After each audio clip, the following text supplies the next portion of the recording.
I insist that what it is to be a woman, or indeed what it is to be a man or any other gender, is an open-ended question. No offense, but it sounds like some fucking commie gobbledygook.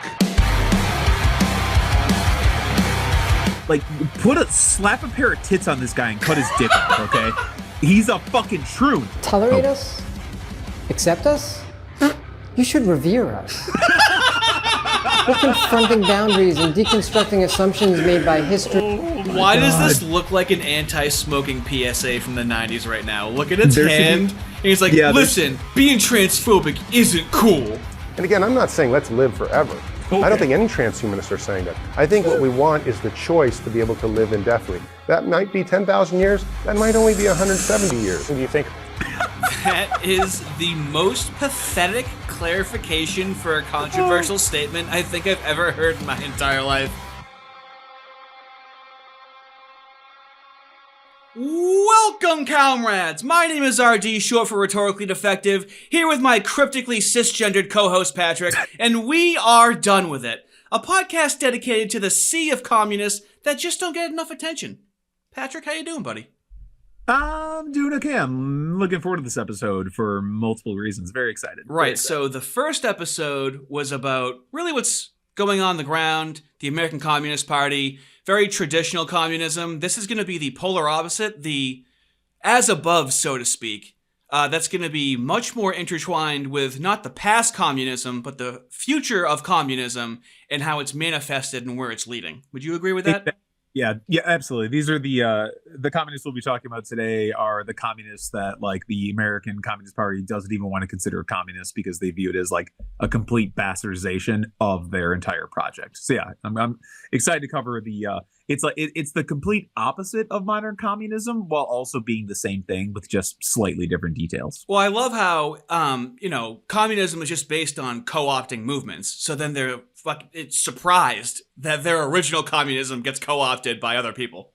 Yeah, exactly. And right, that's their entire project is in order for communism to flourish, according to them, they have to look at the material truths of the current society, and then they could essentially take those different truths and then manipulate it for their own purposes, right? Instead of class, it's now identity.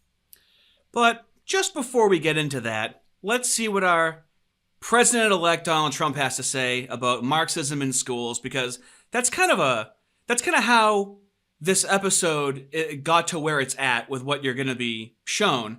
It's not direct queer theory and academia, but that's a precursor to what's been in our schools for about 5 or 6 decades now, slowly growing. This Marxist ideology, this continuation of progress moving forward.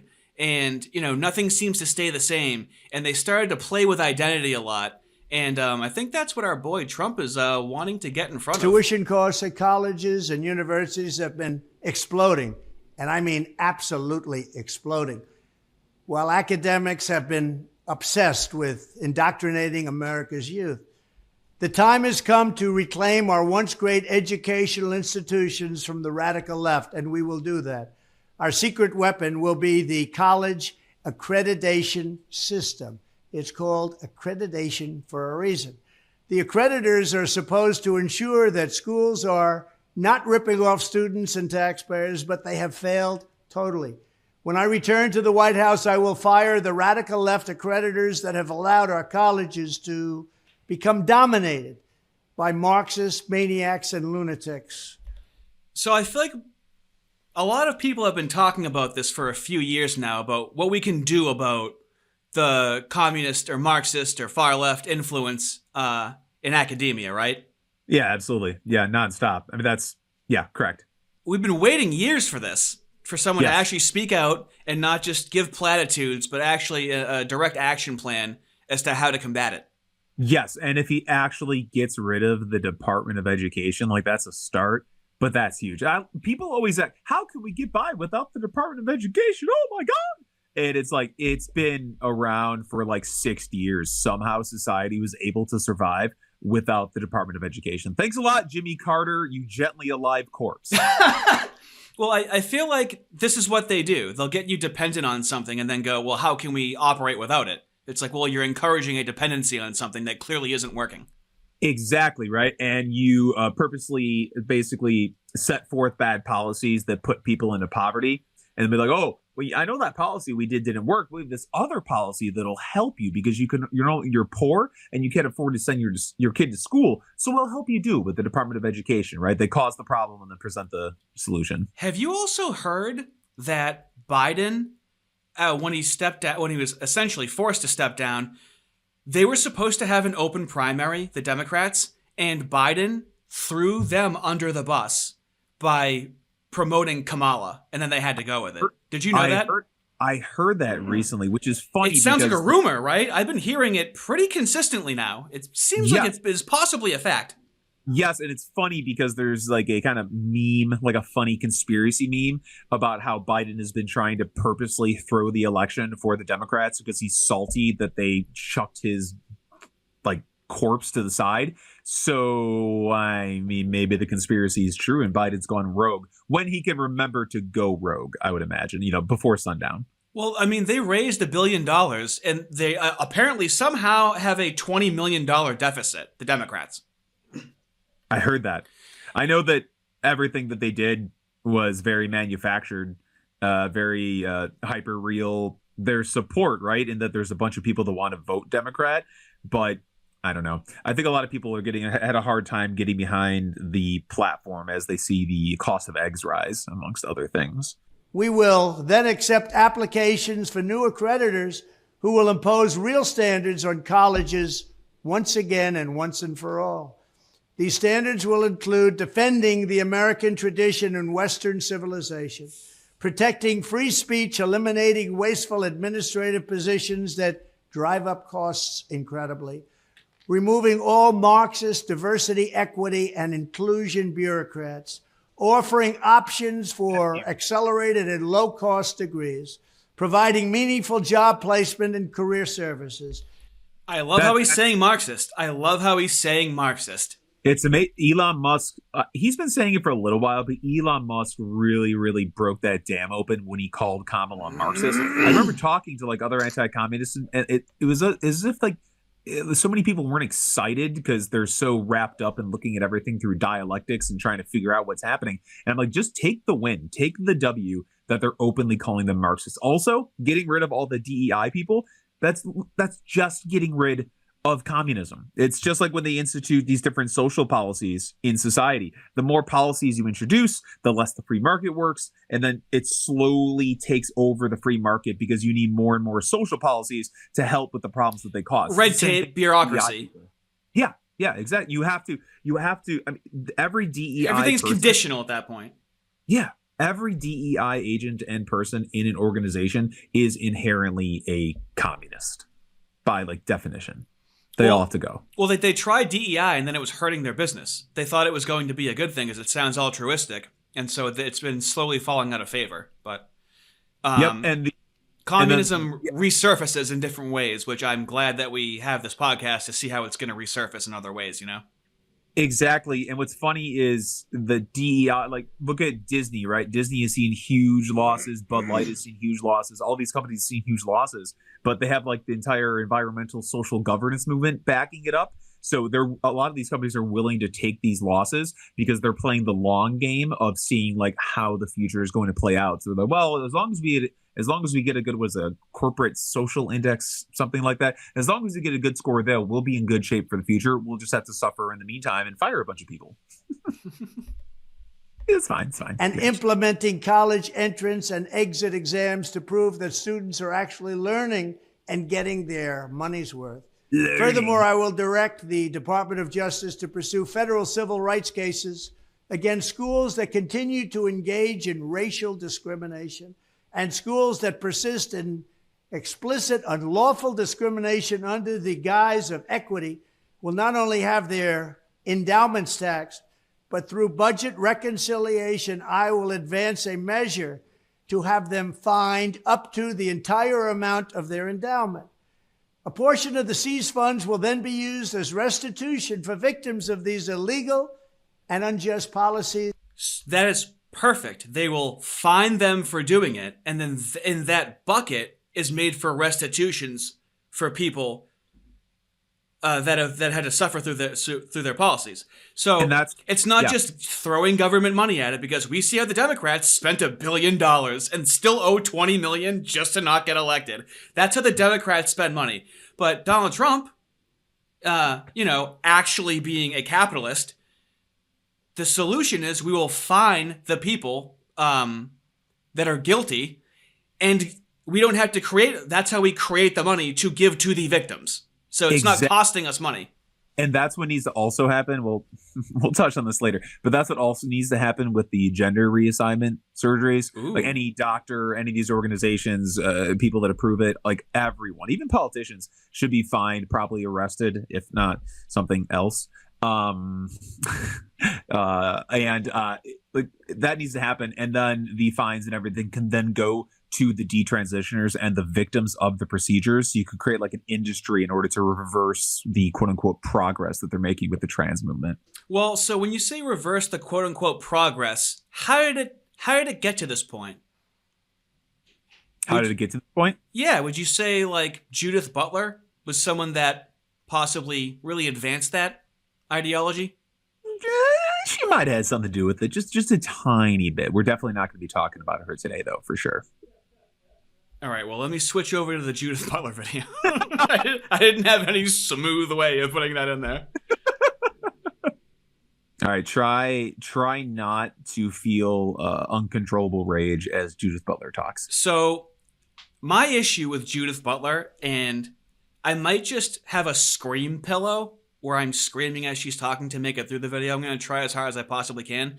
But what she'll do, so say anything right now, Patrick. Fallopian tubes. So what do we really mean by fallopian tubes? I mean, sure, it does already exist, and it has existed throughout history, but let's look at the historical context of fallopian tubes and how it's been used as opposed to be allowed to exist.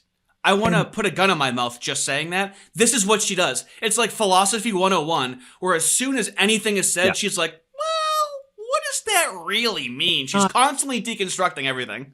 And not only that, but fallopian tubes is just a socially constructed label that we placed on biology inside of a human being. We could have called it a Spurger burger, and no, there is no difference. It is all socially constructed. We are wizards. Well, so this is on a channel called Big Think with 7.4 million subscribers, and it has 1.4 million views. Unlike the last episode, where it's just kind of some like low-level lolcows starting to develop a American Communist Party from the ground up, this is the polar opposite, where she has institutional backing.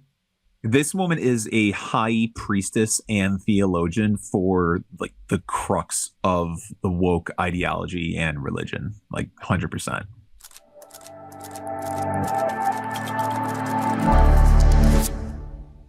Legends.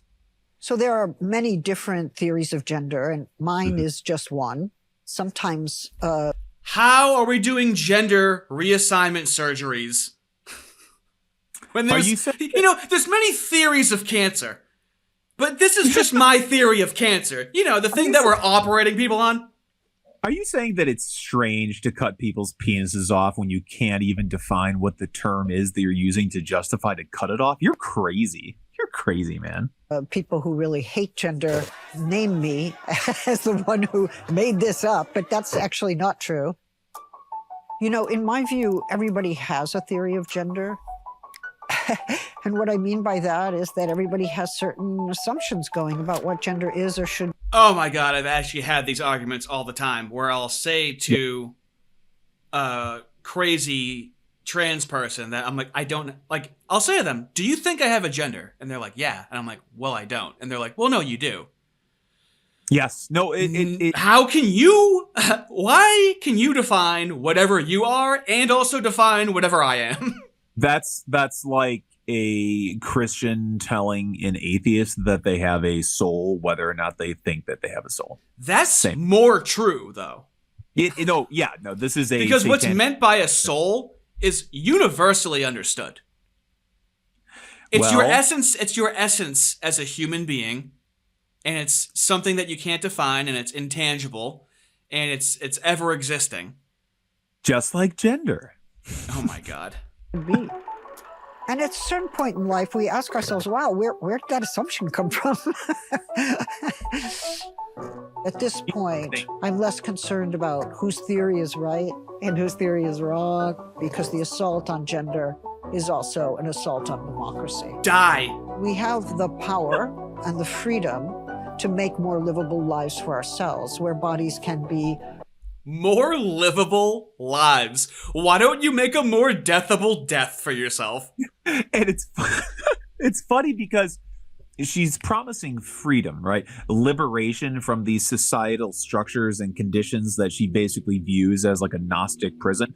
But all she's doing is replacing man and woman being defined by biology, and a woman being able to get pregnant, and a man being able to impregnate a woman. All she's doing is just replacing that with her own structures that she's more comfortable with. And man and woman are their definition does not change, correct? Like the actual definition of them does not change, but her ideology is just in a constant state of becoming and unbecoming, which is why so many people have so many different definitions of gender. Well, she's a snake oil salesman. She already has the solution. Now she's like, just so you know, you feel weird about yourself. Just wanted to let you know that about yourself. And here's why. We're going to give you the solution to why you feel that way. Right? And it's really just like cocaine and heroin in a bottle. I would much rather. Or in this case, hormones. Oh, wait, no. Instead of cocaine and heroin, it's hormones and gender fluid in a bottle.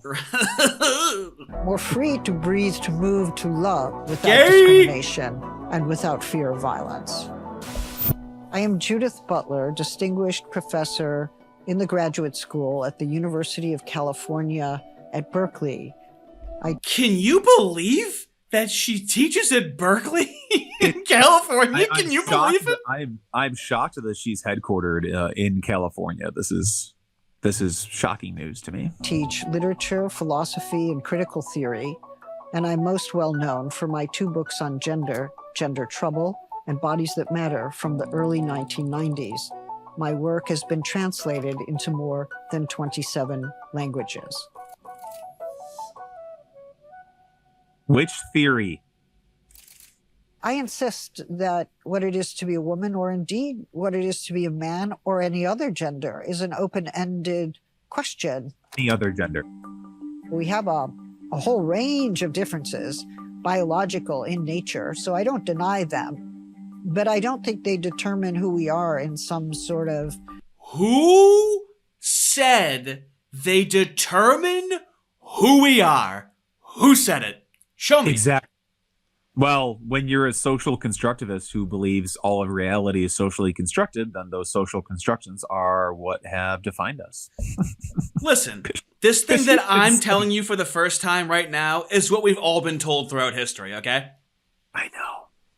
It's funny because listen to the way she talks, right? It's the manipulation of language. Like the amount of work that one has to do to undo being indoctrinated into this is it's almost unfathomable. Like to be, she's talking about gender. Oh yeah, gender. And that person's just thinking, oh, man or woman, a male or female. But that's not what she's referring to. So she's talking about this insane metaphysical concept that nobody even understands that she's saying because of the cover that she's given herself by manipulating already pre-existing language and then changing the definition without telling anyone. It's so hard to get out of this cult. It's almost impossible. It drives people insane. Well, the landing pad's getting bigger and bigger, so. It is.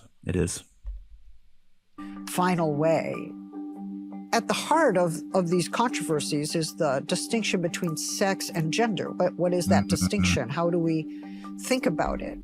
I almost just Kyled the drywall in my room right now. But what is that? But what is it? It's so frustrating because this is the sort of the Mott and Bailey type thing where there's still sex, but there's also gender. But it's the dialectic slowly progresses forward where gender just eclipses sex, and the biology eventually doesn't matter in terms of what determines what a man or a woman is. So they'll tell you one thing in the moment while knowing where the destination is, where they want to take you. It's all trickery and witchcraft. I just want to force a sharpened pencil into her eye and go, "What is that? What is that? Huh? What is this pencil in your eye right now? What is that really? I would rather just affirm her gender using gender affirming care, because that'll do the job. That's nice. Bye-bye to your bones. Sex is generally a category that is assigned to infants that has... It's generally a category? Assigned? Generally. Even Trump. Rather specifically, I would say. Actually, really the only time it's assigned is that one specific case. And yes, and now Trump is doing a good job, right? It could be better, could be worse. But even in his last diatribe, his announcement against gender ideology, he did use their phrasing. He said, sex is assigned at birth. And I'm like, bro, it's observed, not assigned. It's so insidious the way it seeps into everything. They surround you with it. They surround you with this dialectic, this dialogue. They surround you with this way of talking about it. Even capitalism, we should call it a free market. It's a Marxist term to call it capitalism. Exactly. Which is that's what's funny about Marx is that some of his critiques of how the power centralizes into the hands of billionaires is true. And I'm like, okay, well, what do you do when that happens? I don't want to implement your program. There has to be a better solution than what you're saying, Carl. Importance within medical and legal worlds. Gender is a mix of cultural norms, historical formations, family influence, psychic realities, desires and wishes. Psychic realities. This is a professor. That gives away the entire psychic realities. Oh, so it's a made-up phenomenon in your head that's only true if you believe in it and you imagine it to be true. So gender is Santa Claus, except instead of presents that Santa brings, they're cutting little kids' dicks off. I mean, the only difference between her and a homeless guy ranting on the side of the road is like a suit and a paycheck. It really is. There's That's insane. I would love to throw some quarters very hard at her face. So that makes sense. And we have a say in that. My early life was affected by the 1960s and the social movements that took shape during that time.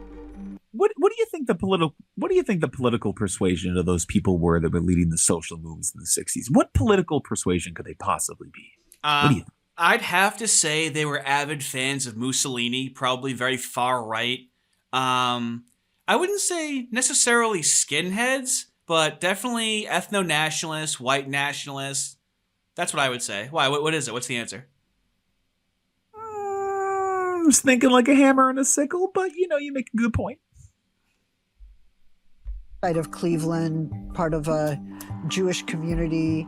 And by the time I was in high school, I was politically active, but I was also taking university courses in philosophy. In my 20s. Seems like she might have learned this stuff in the schools back then, back before it was really on people's radar. Think about how long it's been percolating, just brewing and building and building and building. Oh my God, Patrick, you sound like you're going to explode right now.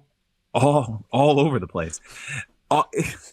It's just, each successive generation, it becomes worse and worse because the ideology, it's funny, it becomes more refined and yet expansive and vague because it has to be, because it's ever evolving. You can't fully label They completely anything. co-opted liberalism. Yeah. It's unrecognizable. It's like by today's standard, liberalism is inherently right-wing. It's about the individual. The less it's about the individual, the more it's about the collective. So, for example, when you have a progressive liberal, that makes the liberal less liberal. When you have a social liberal, that makes the liberal less liberal. You can't make the liberal any more right-wing. If you start to go authoritarian, that's also not liberal. So you can't make a liberal, it's perfect as it is. It's just liberal. You can go further left, but who's gone further right with liberalism? Yeah. And think about that, just to touch on one other thing, is that, so this has been, it's been percolating longer, but definitely in the 60s is when it started really making its push in the institutions, particularly the colleges. And each successive generation is just trained to think this way. And then now all of those people, some of them are retired, but a lot of those people now are just all spread throughout the institutions. And then all you need is the signal, the media, the politicians, the corporations to just go, this is what's true. This is what reality is. Institute our gender DEI policies. And they instantly go, oh, but of course it's true. Well, they prey on your humanity. They make you feel like a bad person if you disagree. That's coercion. But they literally believe that it's true because they've been taught it is as gospel for, generations. Decades and decades and decades. Generations throughout family histories have believed in this. That's the thing about communists, especially Fabian socialists. They love to play the long game, whereas everyone else is just sitting around thinking everything is normal. I came to see that it was not just the Jews who were apprehended and extinguished by the Nazi regime. It was queer people, it was gay, lesbian people, it was people with disabilities, people with illnesses, Polish workers, communists. And my sense was that... Whoa, that's weird. Why would she mention a random political persuasion she has nothing to do with? Well, no, good. They should have been persecuted. Absolutely. Their stated goal is to bring down the country and institute their regime. Yes, you deserved a timeout. Sorry. Yeah, so timeout. And isn't it funny that she's like, well, it's not just about the Jews. We have to look at the Holocaust through an intersectional lens. It's literally what she's doing here. Well, yeah, well, this always bothered me, even before I knew what I know now. Even with Trump, where they called him divisive, and it's like, you people are dividing everyone into groups. If it was the 1940s, you'd be dividing them into camps. You're putting everyone in these striations, these atomized boxes of identities, just to pin them, just to get a larger... Yes. They're creating as many minorities as possible, and gender is the one where anyone can opt into it. Any other identity you can't just opt into. Exactly. It's the one thing that unites all those different groups. And what's funny is that, right, what communists always do is they look at the conditions of the society and they go, how can we manipulate this? So you have these different groups that naturally form, right? Because people that are similar are going to naturally, associate with each other, kind of what America is based on, kind of. So they look at that truth and be like, how can we take this and use it for our advantage? That one needed to widen the lens and see that many people have been subject to genocidal politics, and to understand that there are different forms of oppression. I remain convinced. Look at the Great Leap Forward.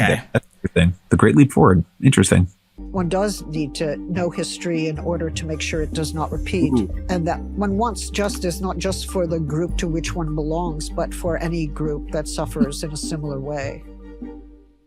Oh, God. And there's the conditional word. Suffers. So a liberal says anyone that suffers, right? Yeah. A communist says that anyone that suffers in a similar way.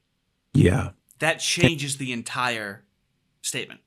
And it's their entire thing, right? We what do they say? We're not free until we're all free. Yes. Whatever. International workers of the world. Yep. And it's funny, right? Because we're not free until we're all free, but their entire system and project is a guaranteed slow motion walk into slavery where no one will be free. So but of course it's guaranteed. Everything is guaranteed, but there's no unknown. At least you know. That's true. In the 70s and 80s, I was part of a movement of people who were rethinking gender during that time. Queer theory was emerging. It was in a complicated conversation with feminism. Trans issues had not yet surfaced. Yeah, that must have been really complicated, trying to erase women in the 80s. That must have been a touchy subject back then. Yeah. You notice how they've dropped feminism? They're like, we can't even bring up women. It's just useless. Let's just go transphobia. Instead of calling you a sexist now, you're just a transphobe because we can't defend what a woman is at all anymore. Right? No, I love that. Like just what you're saying. I love that. It's like we got to find a way to incorporate these dudes into this women's movement. Like, that will all. You remember feminism, right? You were on the left. Feminism? Yeah. You called yourself a feminist, I assume. Do any of them call themselves feminists anymore? It outlived its usefulness. It really did. And that's the huge push, like the trans exclusionary radical feminists, the GCs, even a lot of the lib fems are against the trans stuff, specifically because of that, right? What is is trans fourth wave feminism it's called, but then the TERFs will just say it's just a new rebranded version of misogyny because they have to view everything through an identity lens, just like all the truths do. Really think of how purist their movement is, where they call us TERFs, which means radical feminist in there. And they're like, fuck it. We're not going to make a new word. We're not clever enough. Just call everyone a TERF. Like, ugh, where'd the radical feminist go? They tried to call someone, because they were trying to normalize transness. So they're like, oh, you're a radical, trans-exclusionary radical feminist. And they still call people TERFs. And it's like, what? So everyone's a radical feminist? Doesn't even make any sense. I know. TERF just means a normal human being 15 to 20 years ago. That just should mean radical feminist. That's what the acronym is. I know it's funny because they put you in that box just in order to demonize you. But like, I'm not a feminist at all, and I oppose the trans movement. So I mean, I would assume they would just call me a bigot who hates both trans women and women. Are we this? Object on screen right now seems to have a very Neanderthal brow. Is this supposed to be like a trans tennis player in like the 80s or something? I believe so. I've seen this. I've seen this person in this video before, but I've seen them in like other historical videos. I don't know. That is a cavemanic brow. Oh yeah, absolutely, absolutely. They're doing a better job nowadays with trying to feminize people, but that's in addition to believing that reality is socially constructed. They believe that, right, if you look like a woman, you are a woman, which of course would not be true. Like if you take a completely transhumanist approach to it and replace everything inside of a woman and then place like all male organs inside it, you are just still a woman that has been surgically modified to appear and have the biology of a man, in my opinion. I know, but what's so funny is that I'm an atheist, but it's an abomination against God. I can feel it. I can feel that it's an abomination against God. And that's why the trans movement is so good to unite people, because you could say, well, God created nature, so you shouldn't go against nature. Or you should just say, well, nature is like its own occurring phenomenon that you should, essentially pledge fealty to and not try to corrupt or alter. So it's both. You could look at it through a Christian God lens or a different religion lens, or just look at it through empirical like evidence gathered by how nature naturally occurs. To me, it's the great unifier. 100%. As part of our contemporary reality. So it was a moment in which we asked questions like, what has society made of us and what can we make of ourselves? These questions make me want to turn her face into dust because they're such cheap, meaningless, hollow, vapid, nebulous, vague questions that don't mean anything. They have to be. That's the exoteric veneer right there. It is. It seems well-wishing. It's when your brain is so open it falls out. Exactly. And right, you said the exoteric veneer, how vague it is. It has to be vague because they don't even know what the answer is yet. They're going to get there. They're synthesizing.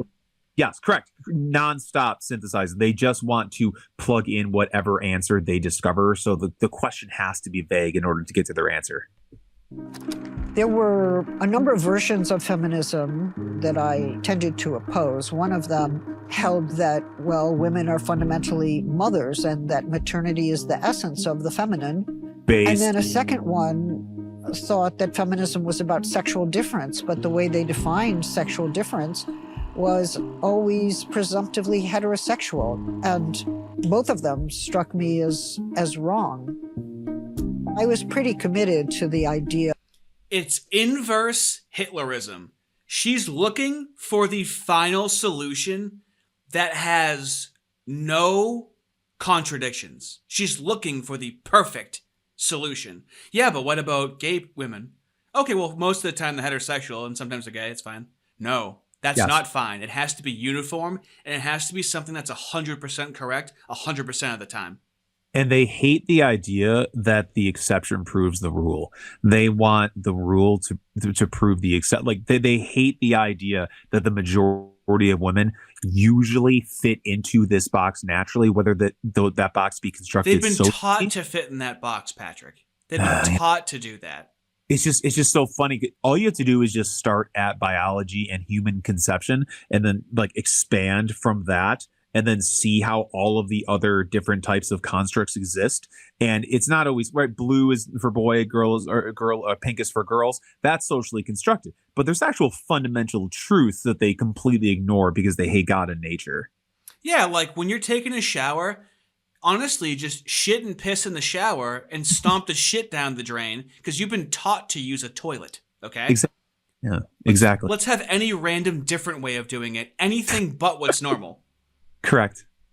Literally anything. Yeah, But the people ought not to be discriminated against on the basis of what they do with their body, who they love or how they move or how they look. How they move. All I was saying is that the sex you're assigned at birth and the gender that you are taught to be should not determine how you live your life.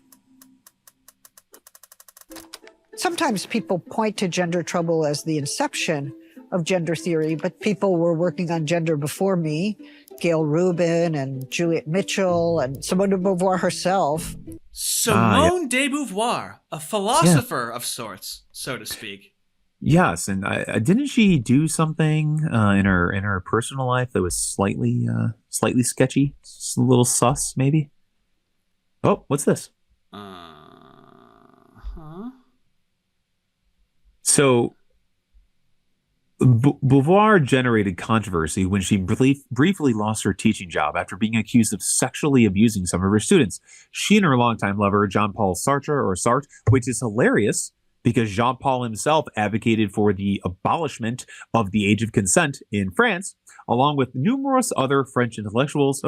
Campaigned for the release of people convicted of child sex offenses. Here we go. And signed a petition which advocated for the abolition of the age of consent laws. That's on Wikipedia. That's just obviously widely known. It's so strange, you know. Didn't have to go to the dark web for that or try and do a lot of research. A lot of this information is very widely available. And it's funny because, you know, why are the gender cultists and the queer plus cult, why are they so concerned with wearing away at parental rights and trying to push for bodily autonomy for children while so many of their philosophers are overt pedophiles? It's weird. It's almost like there's a connection. I don't know. Cool. Actually, not cool. Die.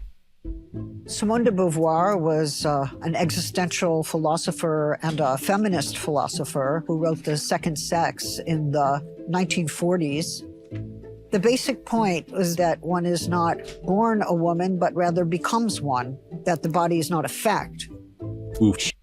That last part is just transhumanist. Right? That is just transhumanism. The body's not a fact. You can do whatever you want to it, augment it. It's fine. It doesn't matter. Nature doesn't exist. God's dead. You become a woman. Now, we do use that in popular lexicon. Once a girl goes through puberty, she becomes a woman. Correct, but that's she's using it differently, isn't she, Patrick? Yeah, she's almost trying to suggest that becoming a woman is having these strict, essentially chains wrapped around your wrists and ankles that society constructs for you. God forbid she actually, right? Of course, she has to go with the socially constructed definition as opposed to becoming a woman by maturing through puberty. Because these people, they view, what do they call it? If you don't allow a child to suppress their puberty, they call it forced puberty, just like in the forced other birth. Yeah, forced birth. Yeah, exactly. Same thing. Well, what's strange is that the body is not a fact. Now, we don't have literature or data on this, but we can assume it's a non-zero amount of people in the medical field that also believe that the body is not a fact. Yes. Because how else could you rationalize such heinous behavior to just go, yeah, well, they say they're a different gender, so... Yeah, and I'm sure a lot of the people that perform the procedures, they're, you know what I mean? You go to school for that, like you're a devout follower. But there's other people that are just like, well, all the journals and everything, and the media and the politicians, they're all saying this is what's true, so might as well do it. Well, that's the thing, too. What we learned during COVID is that there was a lot of people in the medical field that were left out of that conversation and fired and silenced that we found out a couple of years later. So there's a heightened awareness that this... that there's nefarious things that are happening based on ideology in the medical field. Exactly. And of course, I think Michael Fallon, who's tight with James, I think he helped fund and help create new discourses, was talking about like years and years and years ago, that the way that these woke communists are going to do this was through identity politics and public health concerns. You have to do this and this and this for the benefit of public health. Well, when you're saying public health concern, can we agree it's a public health grievance? It is. And of course, might as well, they should just call it a collectivist health. Right. Just take out the public. It's the collective. It is the collective you have to do this for. She opened up the possibility of a difference between the sex you're assigned and the sex you become. Isn't that incredible that she was trying to get rid of the age of consent laws and also wanted to convince children that they're anything? Yeah, and also... How is that not grooming? So from its very foundation, it has an element of the epitome of grooming. Yep. And of course, they don't view it as grooming because they just view it as children being taught the truth of what reality is, which is what every new cult does. Every time a new cult forms, they don't realize they're a cult of religion because they think they found the truth of reality. So you got to spread it everywhere. Spread it everywhere. Gail Rubin was an anthropologist and remains an anthropologist who wrote an extremely influential article called The Traffic in Women. And what she tried to say was that the family was a structure whose task it was to reproduce gender. And one of the aims it had was to reproduce gender. They constantly will say that other people conflate sex and gender when they're constantly conflating sex and gender. So now we have a synthesis of reproducing gender instead of reproducing sex. Yes, which is one of the reasons why they want to destroy the nuclear family, because they view the nuclear family and the roles that are created in it. The man is the provider and protector. The woman is the caretaker and the mother.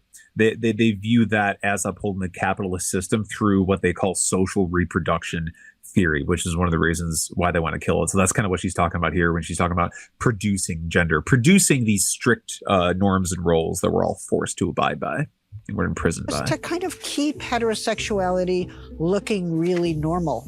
And although it was part of feminist anthropology at the time, it allowed us to start thinking about gender as something that could be reproduced, crafted, cultivated, and that there were systems, frameworks to which gender belongs. What dressing would you want to use on that buzzword salad just then? All she does is go systems, frameworks, ideologies, feelings, emotions. Olive Garden Italian dressing. Wow, not bad. I guess I would want something tangy. It's good. I'd want some. Did you ever dip the breadsticks in it? It's amazing. There was one other dimension of Rubin's work, which was, interestingly, psychoanalysis. She basically said, well, maybe there's a whole lot of repression going into becoming a man and a whole lot of repression. Oh, well, maybe there's not. Yeah, right. And this is a synthesis. They're taking queer theory and synthesizing with Freud here. That's what they're doing. Oh, interesting. Yeah, that these people love Freud because of well, that's a red flag. Oh yeah, absolutely. Freud is mostly trash. Although there's a couple things, but Depression going into becoming a woman, and that one of the things we have to do is to conform with existing gender norms is to rule out. They're always showing black and white footage. All of what they're saying makes sense in the 50s. None of it makes sense now. There was much more social cohesion in the 50s. They always harken back to a time where there was much more strict gender roles. And it's like, that's when what you're saying would have made more sense. It's still psychotic, but it would have been a better sales pitch back then. Nowadays, you missed the boat. They always have to go and show the black and white footage to make you feel like it's still 80 years ago. Exactly, right? And look what we've done in society. We've made reasonable accommodations for people that don't do these roles and stereotypes, right? But I still think, and this is like the fundamental issue, is that they don't believe that there's an objective truth. They don't believe in nature. They don't think that some of these sex-based, well, they call them gender-based, but sex-based norms, roles, and stereotypes, they don't think that it's based in any kind of fundamental truth. So they have no problem circumventing that and destroying it, and never think about the downstream consequences of doing that. Nature does not fucking care about what you want to be true. And if you push back hard enough against it, it will consume you eventually, which is what's going to happen, right? Imagine society falls apart. Society falls apart. All this goes away. You're a dude walking in heels as some guy is trying to rob you to take whatever food you have. You're dead, dude. You're freaking dead. If you don't have jeans and boots on, or at least something you could run in and provide with, you and your family are toast. And these people are literally just they are a production of modernity and the comforts that it brings, which is all artificially constructed, has nothing to do with nature, except that human nature created it. All cops are bastards, except for when you need them. Yeah. Exactly. All those possibilities of being, feeling, doing, loving that don't this means line nothing up with the gender norms that are governing our lives. Gay. So anthropology, psychoanalysis, they all had their place in that moment way before gender trouble emerged on the scene. I think at the time that I wrote Gender Trouble, people treated gender as if it was a natural fact or a sociological reality, but they didn't treat. Oh, I feel violent. I feel so violent right now. She just predicates everything with, I feel like people thought this, and I'm going to base an entire theology based on my subjective feeling of what I think everyone thinks. It's inherently female. It really is inherently fucking female. I swear to God, Judith Butler is 2 seconds away from going, I'm mad at you because of what you did in my dream last night. This bitch can never decide where to eat. I think we could both agree on that. Also, I get so, like, you're angry. I just get so mad, like, when I think about what she's saying and how it's infiltrated everything, and then how it, like, affects children and women, just everyone. It's extremely. Yeah, you're the above on what she's saying. I'm the below on how she's saying it and how she sounds. It gives me what my ex-wife called the stabbies. Just treat it as something that you could make and remake. Performance is important to the extent that we do enact who we are. And anybody in performance studies. So this is a nail in the coffin that, like, a lot of these trans people will show off their scars. Like, it's not dysphoria, it's performative. It's a performance. You're showing off your scars. That should be dysphoric to see those scars. And think about, to the untrained ear, they're like, well, what she's saying is a bunch of gobbledygook. It's very, very reminiscent of Kamala, where everyone's like, oh, she's an idiot. I mean, I think she is an idiot, but they're like, oh, she's an idiot and she's not saying anything. I'm like, no. She's speaking in a very specific language that you just don't understand, just like Butler here is, which, of course, they're basically the same thing. I mean, Judith Butler is a real believer in a high priestess, where I think Kamala is just an empty suit. Actually knows that there are performances that we do in our lives that are not mere performance, they're not fake. When performative was first coined as a word, they're not mere performance, they're not fake. So now we're blurring the line where even if you are acting organically, it's still a performance because everything's a performance. Hassan Piker did this on Piers Morgan, where he called Piers Morgan a propagandist.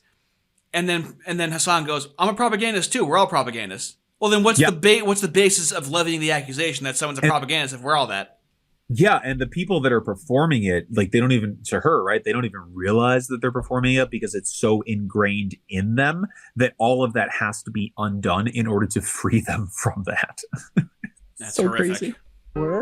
the philosopher J.L. Austin was trying to understand legal utterances. So when a judge says, I declare you man and wife, you become man and wife once that declaration has happened. That's not fake. That happened. Now, what if we were to say that in enacting our lives as a particular gender, we are actually realizing that gender anew. We are making something real happen.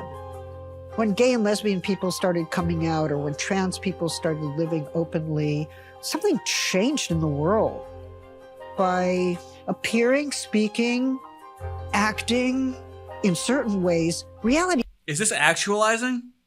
Yes. It's also the... How would you describe actualizing? That's a really good question. Actualizing is... I mean, is it making something come into being? Is that what you mean by that? That's contrived. Like, it's they are manifesting their predetermined result is actualizing. Yes. Yeah. It's yeah. So yeah. Correct. There's a reality, and then it's weird how like, and this is when you sound crazy when they're forcing their reality on society. It's like, well, that sounds crazy. It's like, no, they want to do everything the opposite of normal. They want to cause chaos in society because you gain power through chaos. Look at the quarantine race war of 2020 that everyone loves to forget and just sweeps it under the rug, even though BLM was made by trained Marxists and they got $90 million and then no one even talks about it. It's like, I just can't forget that. That's always buzzing in the back of my brain.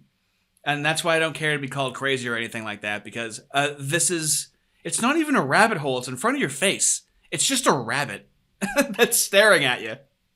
Yes. Yes. And we are, by the way, about to officially enter into the genderqueer school of witchcraft and wizardry coming up here in a second. Should be great fun. Great fun. Acting, in certain ways, reality changed. And it has changed. We are seeing the changing of terms. We no longer speak about family, woman, man, desire, sex in the same way.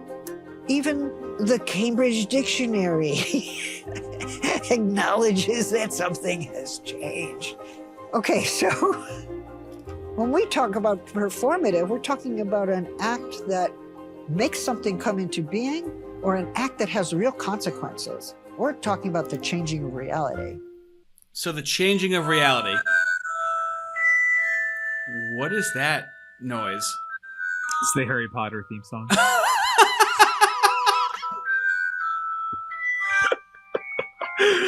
The changing of reality by using words. And what are the words? The words just come from your mind, which are ideas. He's literally just describing dialectical alchemy, introducing an idea, and then changing society to fit around the idea. So then the idea becomes reality. She's literally just talking about witchcraft and wizardry. Just not even the good Harry Potter kind. That sounded pretty circular.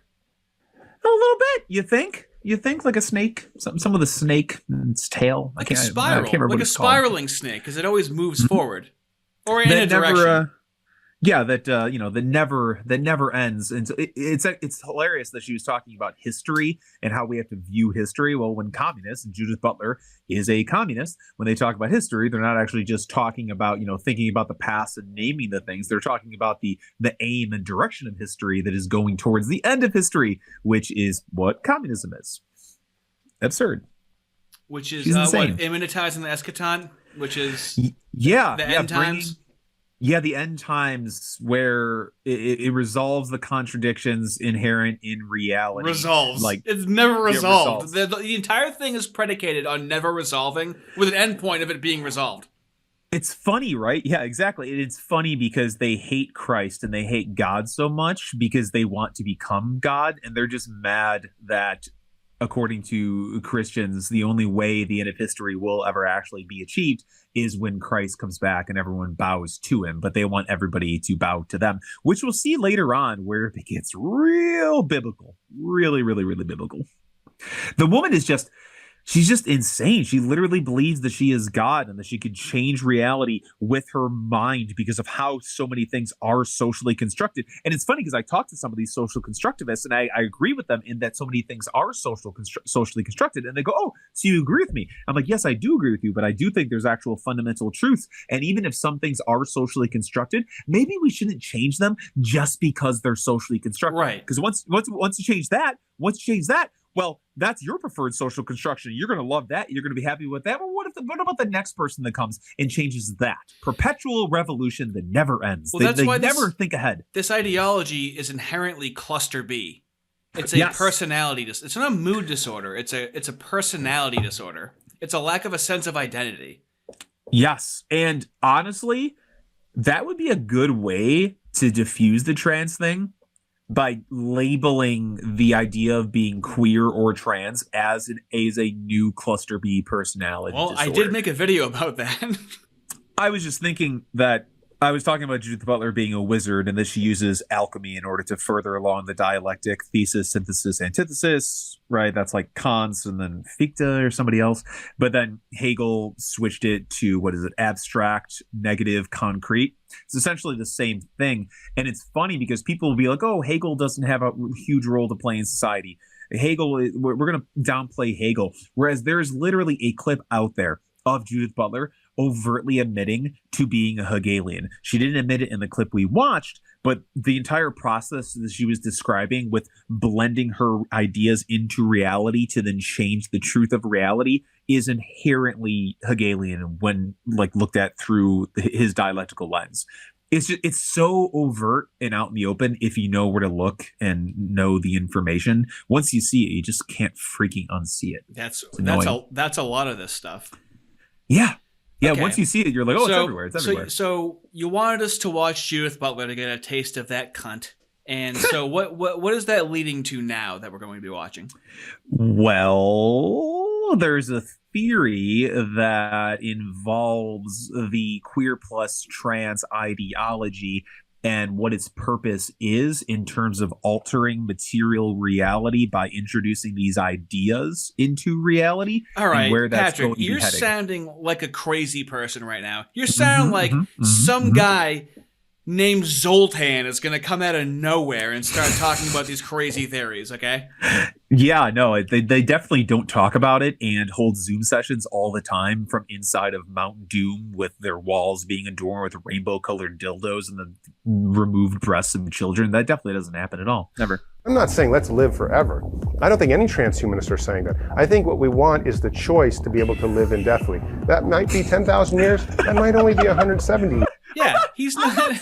I don't want to live forever. Just thousands and thousands and thousands and thousands of years and indefinitely. What does indefinitely mean? I mean, I guess it indefinitely is until definitely comes into the equation. I just want the choice and the chance to live forever. But I'm not saying I want to live forever. Okay, Zoltan. Okay. Well, yeah, but like imagine if he was like, I'm not saying I want to molest a bunch of kids, but I just want the option to like, okay, well, it sounds like you want to do the thing that you're saying that you don't necessarily want to do. Otherwise, why would you have that qualifier?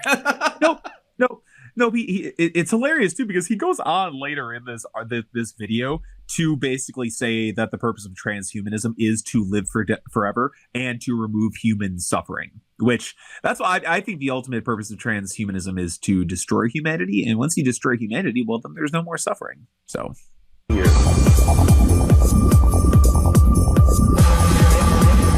Hi, I'm Zach Weissmuller for Reason TV. We're here with Zoltan Istvan. He is a philosopher, 1 million subscribers, futurist, and writer of the book Well, do you know what The Reason Transhumanist Wager. He's also... Do you know what Reason TV is? Vaguely. It's a libertarian outlet, and Zoltan Istvan here identifies as a libertarian transhumanist, which is why they have him on the libertarian YouTube channel. Oh my God. Yeah, he's a the libertarians are a wild bunch, man. They're so messed up. But he's a libertarian that wants the same outcome as the overtly communistic transhumanists and transgender activists. He just wants less government interference and for society to progress there on its own without being forced to, which is, I mean, the road to hell is paved with good intentions. It all ends up in the same place. It's all nonsense.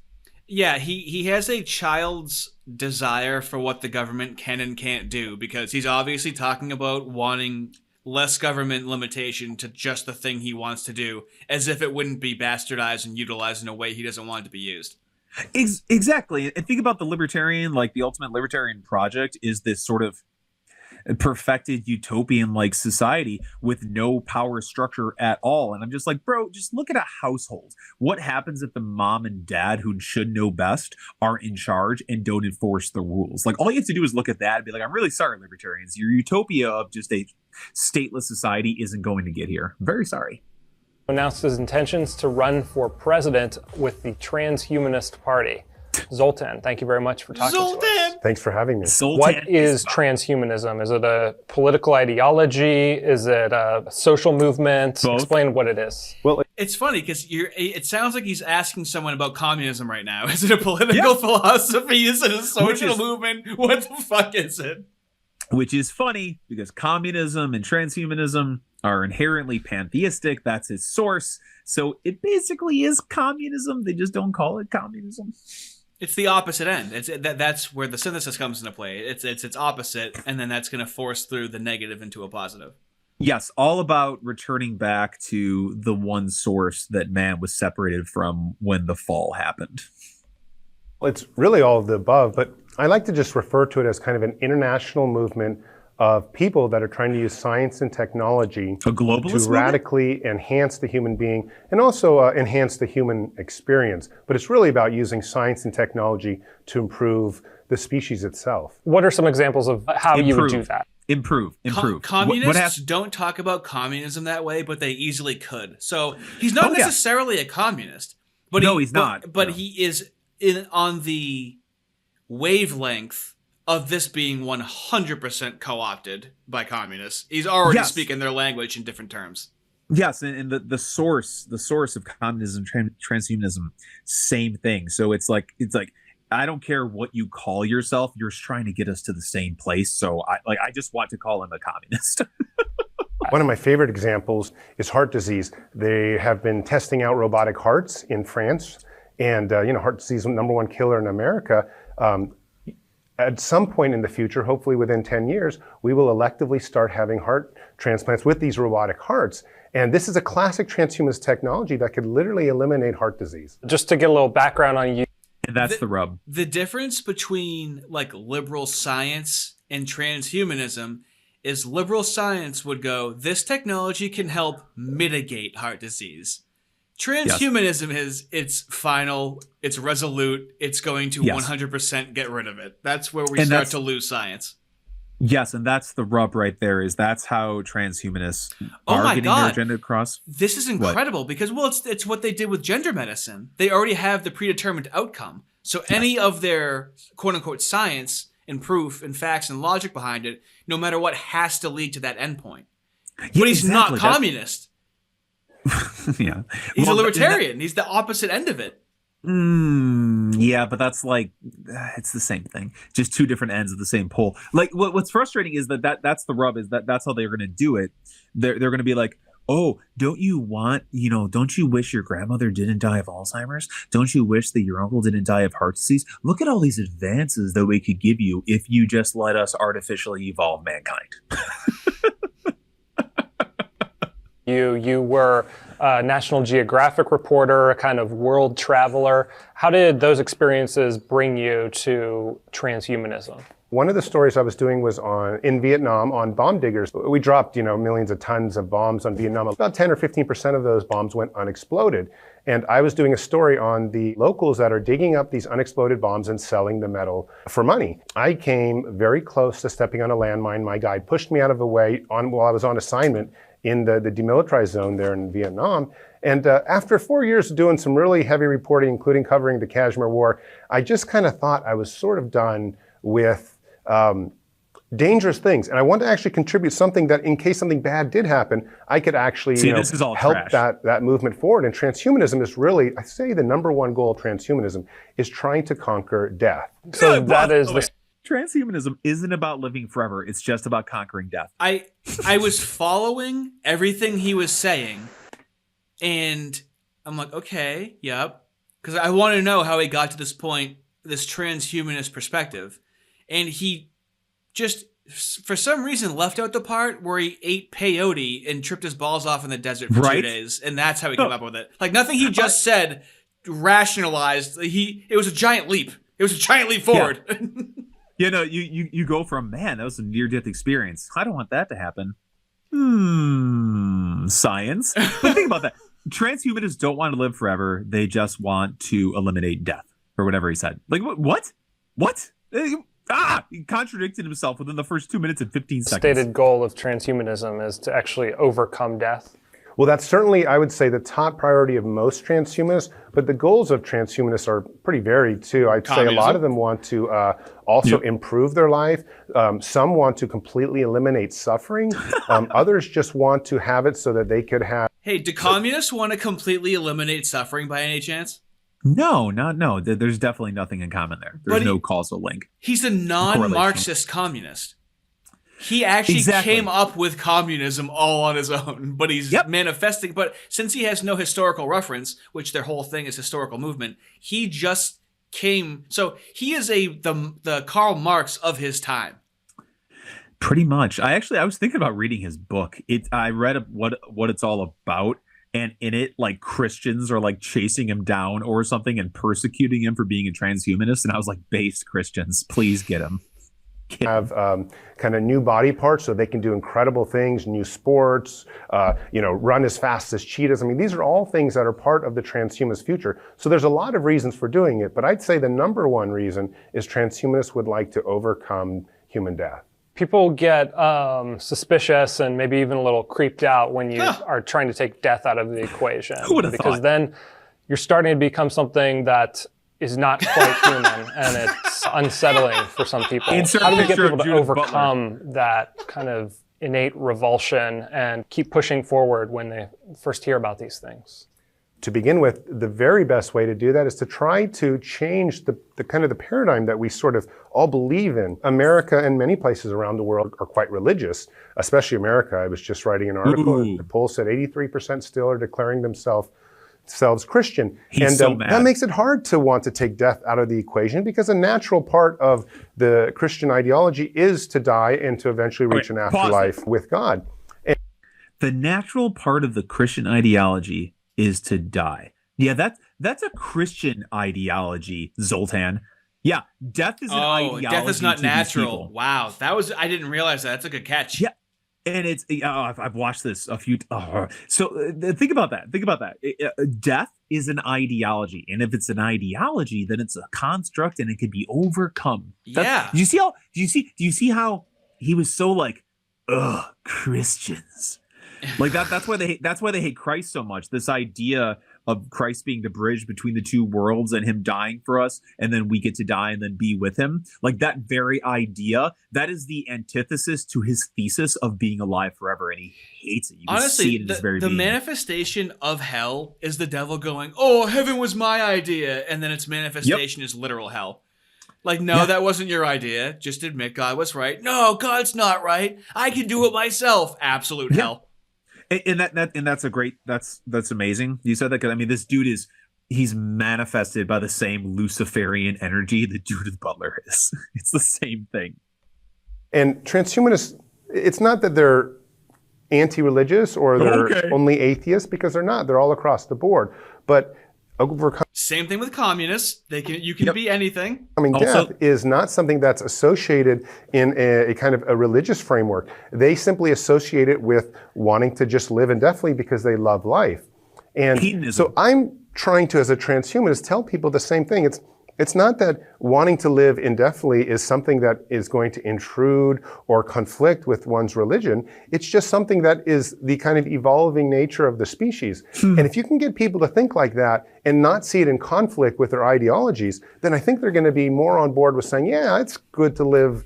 It's like he's teaching how to have a cult. He's like, if you can just convince people to think the way that I'm thinking and completely ignore their reservations, then it's actually going to be a lot easier to do it. Yeah, instead of drinking the Kool-Aid, they're just gonna put a fucking computer chip in your head. Also, him saying evolve, the continually evolving nature of humanity, just put in the progressive or progress there, and there's no daylight between the two. 150, 200 years. And again, I'm not saying let's live forever. I don't think any transhumanists are saying that. I think what we want is the choice to be able to live indefinitely. That might be 10,000 years. That might only be 170 years. Do you think That is the most pathetic clarification for a controversial statement I think I've ever heard in my entire life. And this guy has to sit here and listen to it and go, well, we're both libertarians. And that's like a communist listening to a communist and going, well, we're both on the same team. I can't push him too hard on that crazy thing he said. Like, off camera, they're like, hey, Ron Paul, right? Yeah, totally, man. All right, let's go talk about some crazy shit. Like, think about, okay. Transhumanists don't want to live forever. They just want to circumvent death, which means living forever. Wait, no, transhumanists don't want to live forever. He's gone back and forth and then back. He's back to where he started now. This is like a Kids in the Hall sketch. Like, this is like sketch comedy. It looks like that too, right? It's kind of like low budget, and the guy, very dry. It literally, it is. It is like a Kids in the Hall. Yeah. Most people want to live for thousands or tens of thousands of years. Absolutely. I'm convinced that what has happened is we have been taught that we should die. We have been taught this taboo. It's the exact same thing as Judith Butler. We've been taught that this is what sex is. We've been taught. Yeah. It's not that it just is.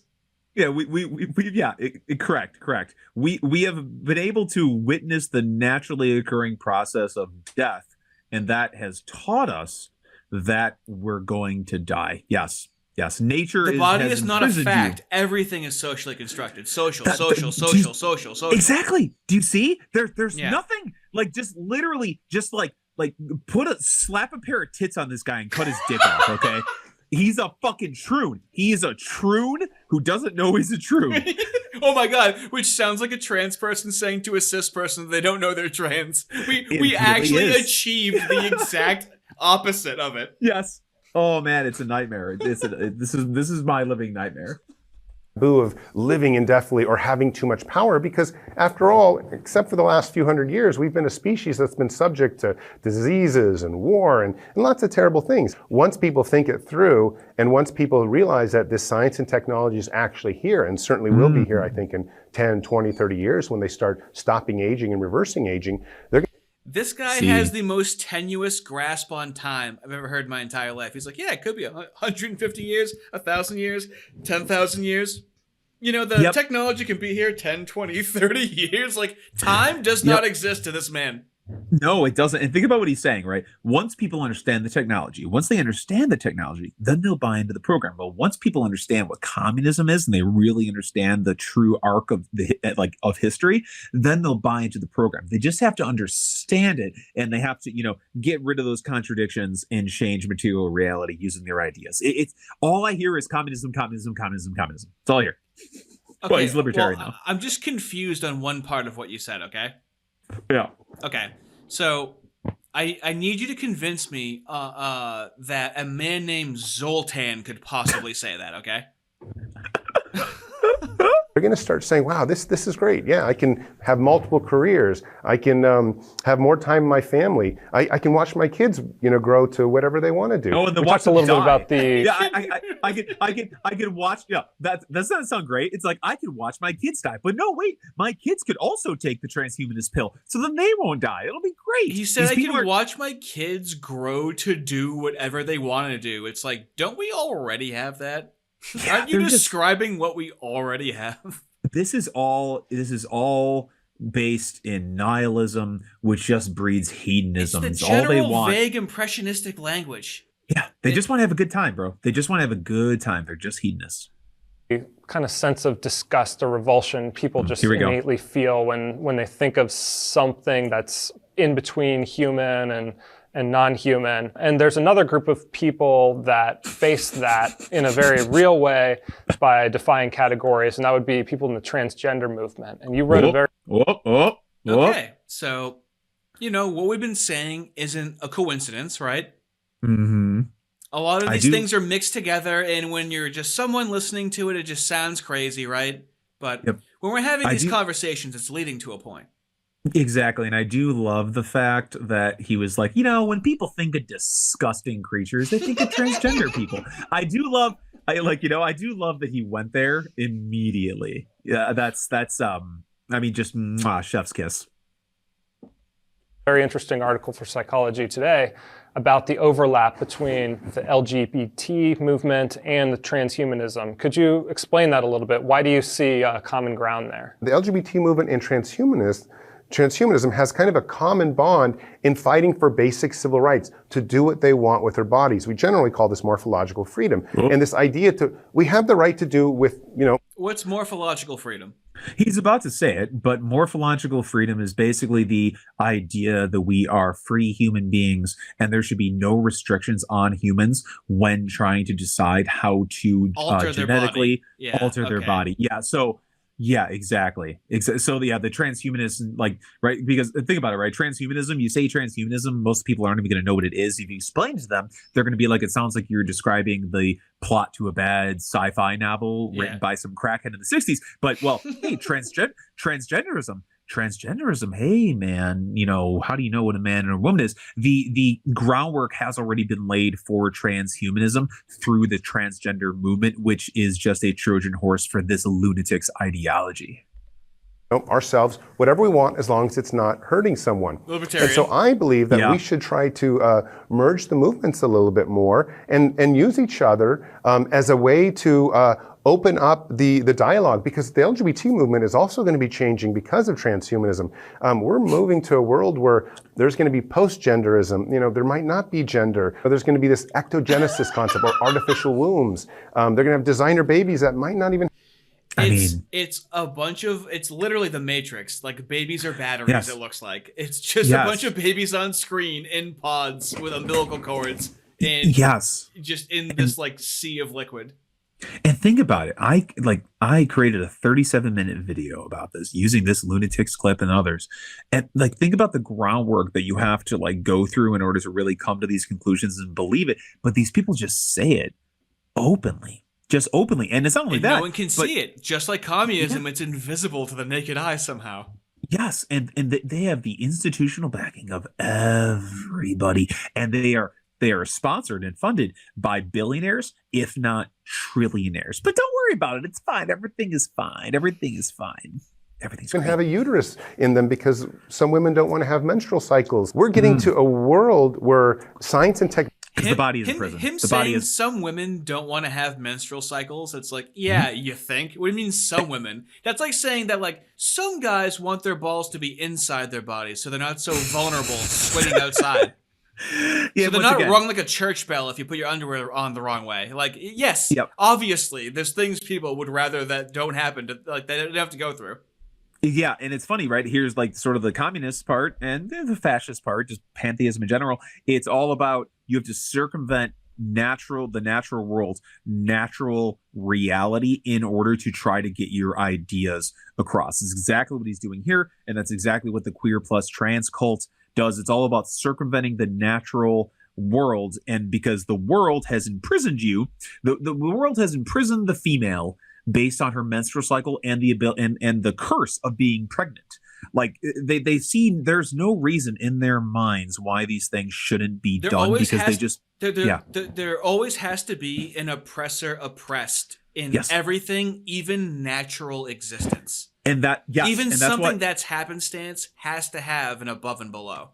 Yes, and that's why I always say that the queer plus transgender transhumanist cult is the most pure form of communism, its literal final form, because instead of just trying to alter the material conditions socially and through class, now it's about actually doing that and altering the physical being of a person using the ideas. And they're doing it, but they're actually starting to do it.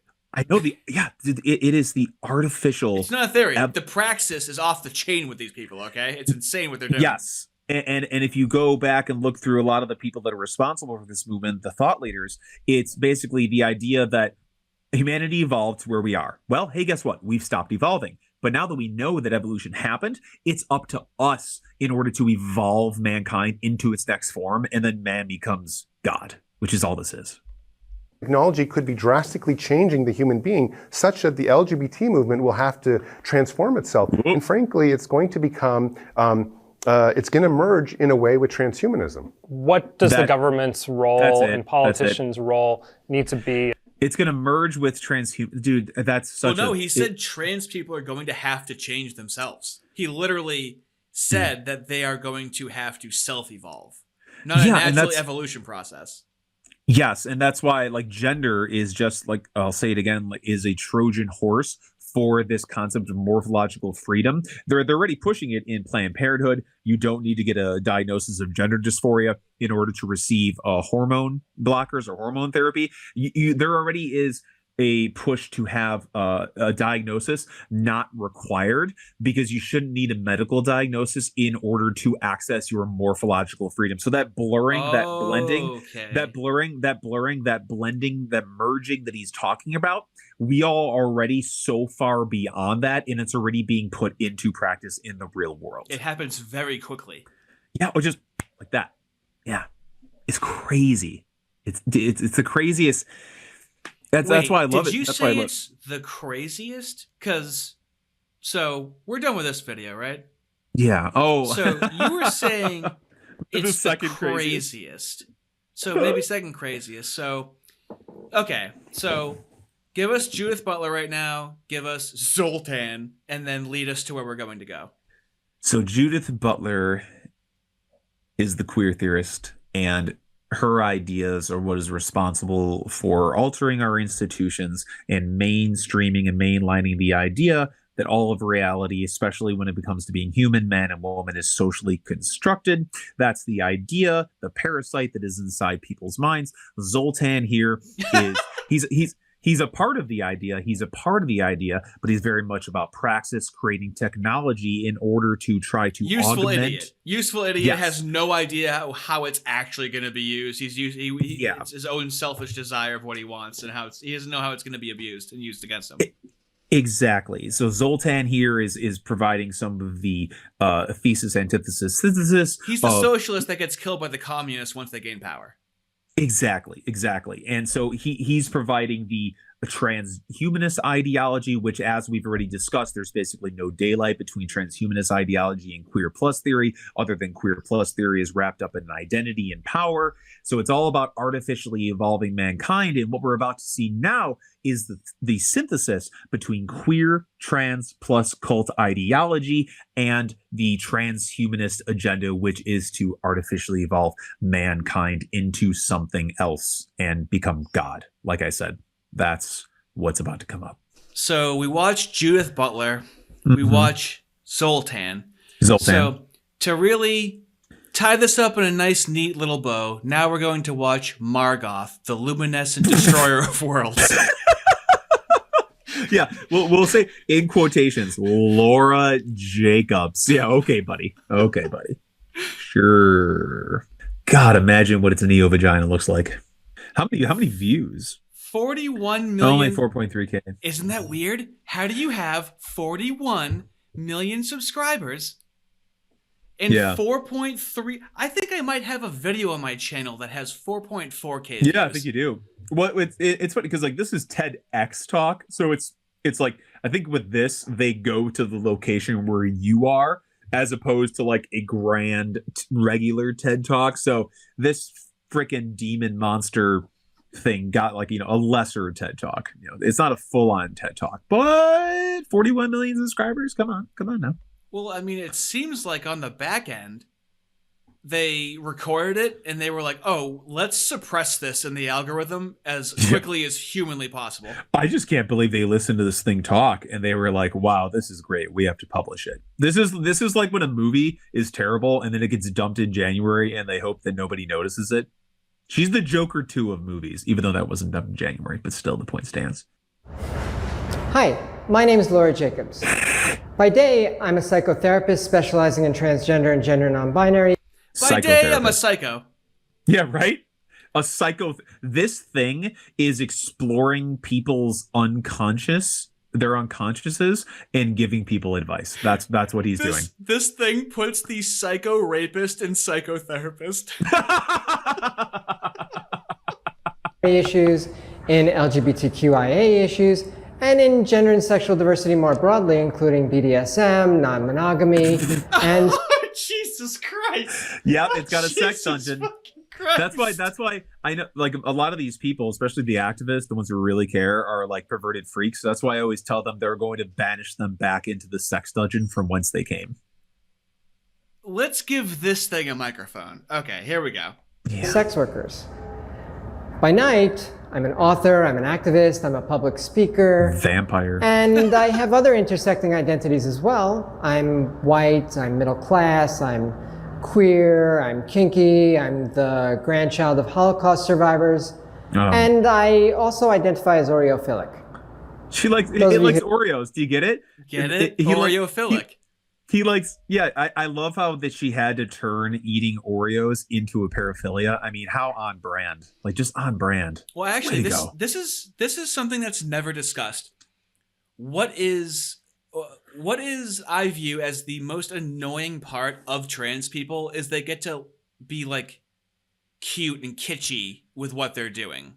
they're always like sarcastic and backhanded because of the like protection they have in Western societies. So they'll just straight up be like, "Oh, I bet you don't like that, do you?" Like, "Oh yeah, I'm Oreophilic." Like that's meant to antagonize specifically. Yeah, they're like hideously deformed freaks, but like they're similar to children in that it's like, oh, come on, like just look at him, let him do whatever he wants, let him cut his dick off. It's fine. It's fine. What is it with the coloring of the hair that is the ritual with these people? Well, I think it's unconscious, and in nature, brightly colored. It looks unconscious right now. I couldn't agree more. The thing looks like it doesn't have a consciousness. It's a husk.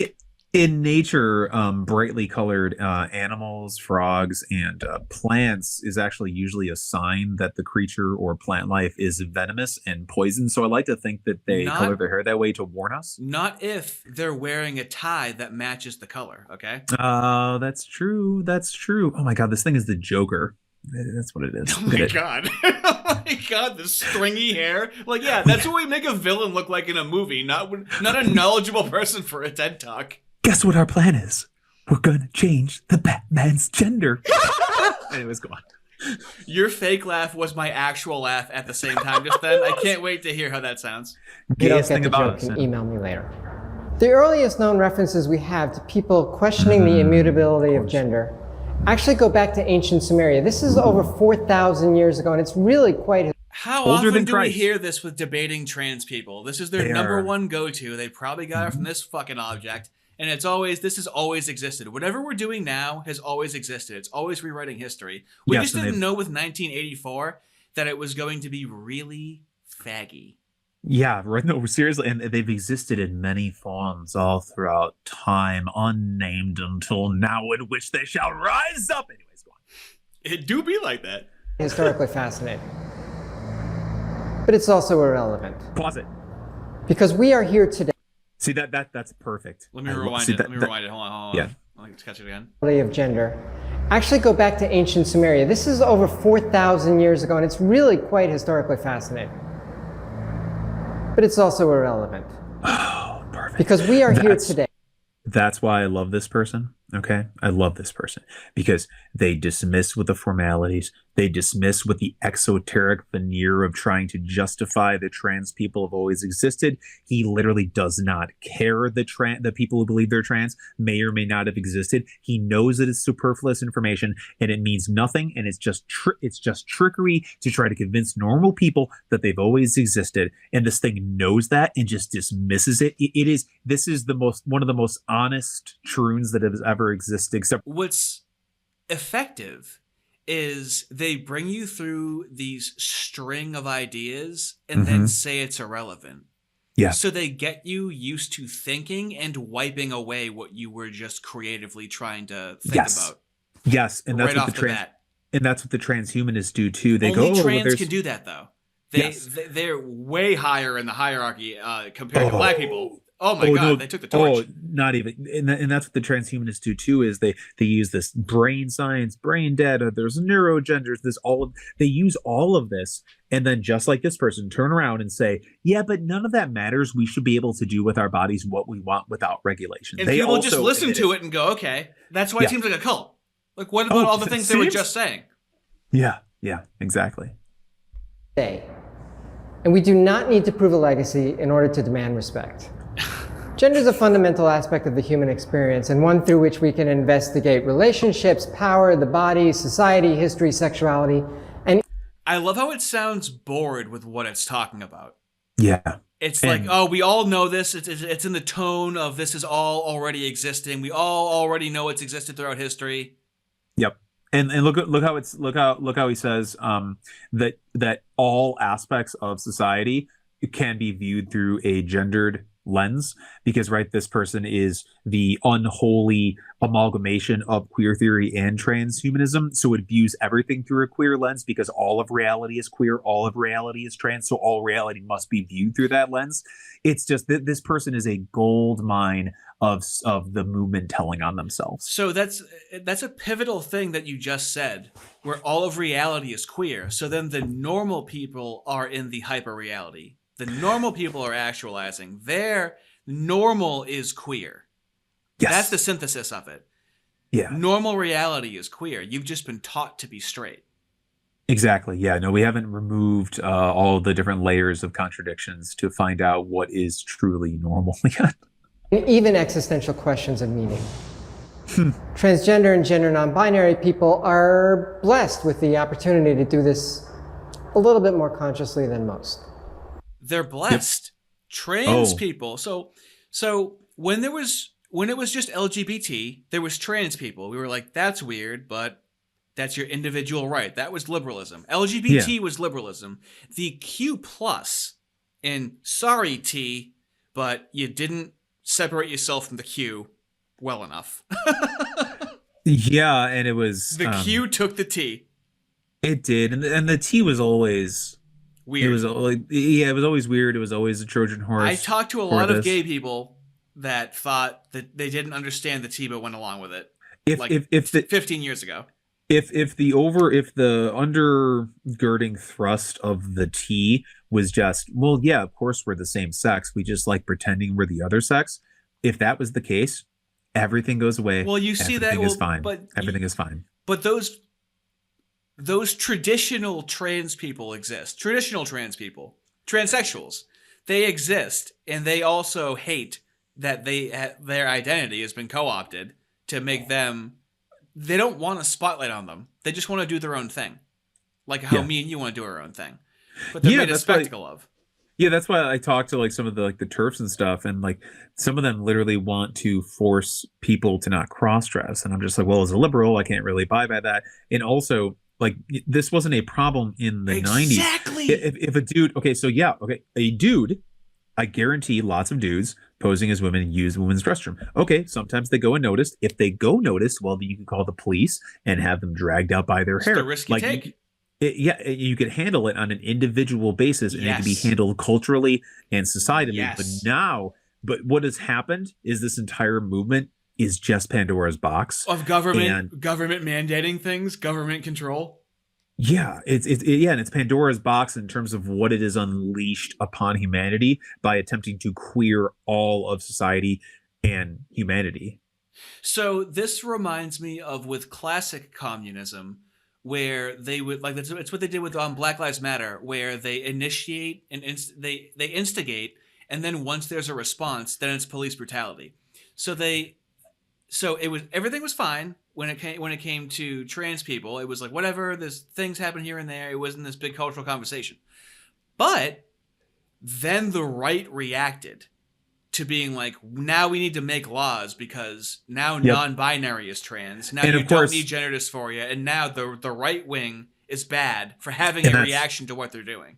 And you're damned if you do, damned if you don't. If you don't react, then they're just going to consume everything. If you do react, then they can use that as an excuse as the minority stress. Like, did you see there's a statistic out there saying about the increased numbers of suicide calls and ideation into the Trevor Project ever since Trump has won the election, right? So it's like, I didn't see that. That's hilarious. Yeah. They're like, do you see? These people are now in distress, which means we need to push harder in terms of LGBTQ causes. That's what they always say. They always do that. The minority stress model is how they get away with everything. With these poor trans people, they just want to kill themselves now because Trump has been elected president. Absurd. Common belief is that there are two distinct genders, and that if you unscrew the top of somebody's head, you'll see a brain that's pink or blue. I can never remember if you unscrew clockwise or counterclockwise, but... So again, this works in the This works in the 1950s when there was clearly defined gender roles. This does not work in the time of David Bowie, in the time of Prince, and these like classical iconic figures that didn't subscribe to either one. They had a mixture of both. Like, this only works in a classical sense.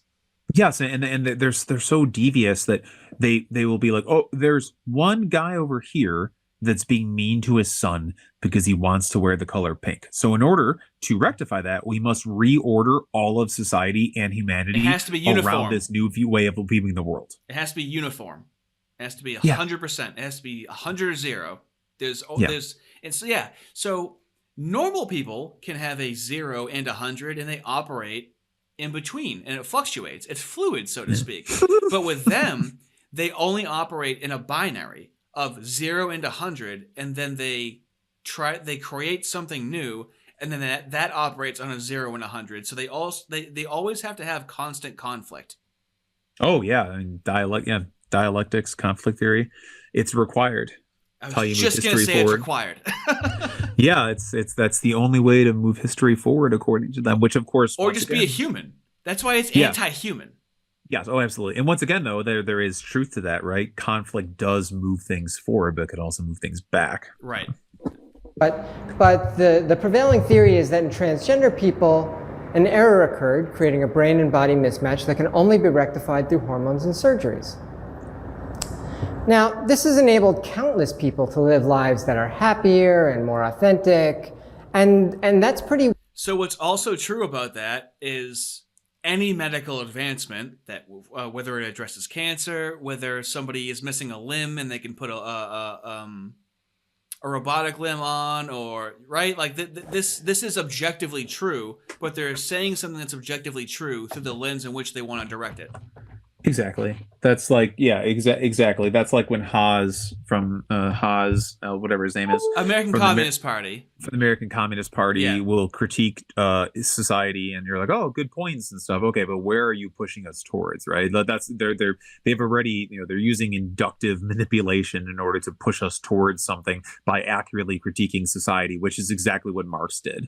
But it's frustrating because imagine you're hanging out with 10 people in a room, and you go, that guy wants to murder everybody, and you know all the signs, and you know exactly why they want to do it, and everyone's like, what are you talking about? They're just sitting there. And it's like, well, no, have you heard what they've been saying the entire time? They're like, hey, he's just freedom of speech, man. He's just talking. Yeah. It's like, no. Yeah, whatever. Do you understand what's undergirding that ideology? Yeah, and that's the bastardization of liberalism, right? It's when it goes back to when they're talking about morphological freedom. Oh, as long as it's not hurting somebody, it's okay. Okay, and this is the failure of liberalism, where just liberalism with no sort of undergirding like theology or anything like that, without Christ in it, without something in it. How do you force society to not allow people to slice and dice their bodies up just for fun? How do you do that? People wonder, how did we get here, right? How is this happening in society, and you feel uncomfortable speaking up about it? Yeah. Yeah. This fucking object. Wonderful. But others, due to stigma or poverty or racism or just an unwelcoming healthcare system, haven't been so fortunate. Look at those hands. But brains are gray. Oh my those mitts. Dear Lord. Look at those mitts. Imagine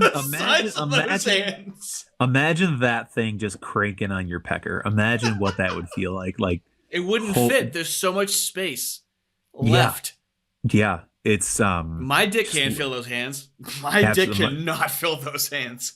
Well, but I mean, like, it's a fetish to have hands that big and to say, call me a lady. That's a fetish. To get away with something like that.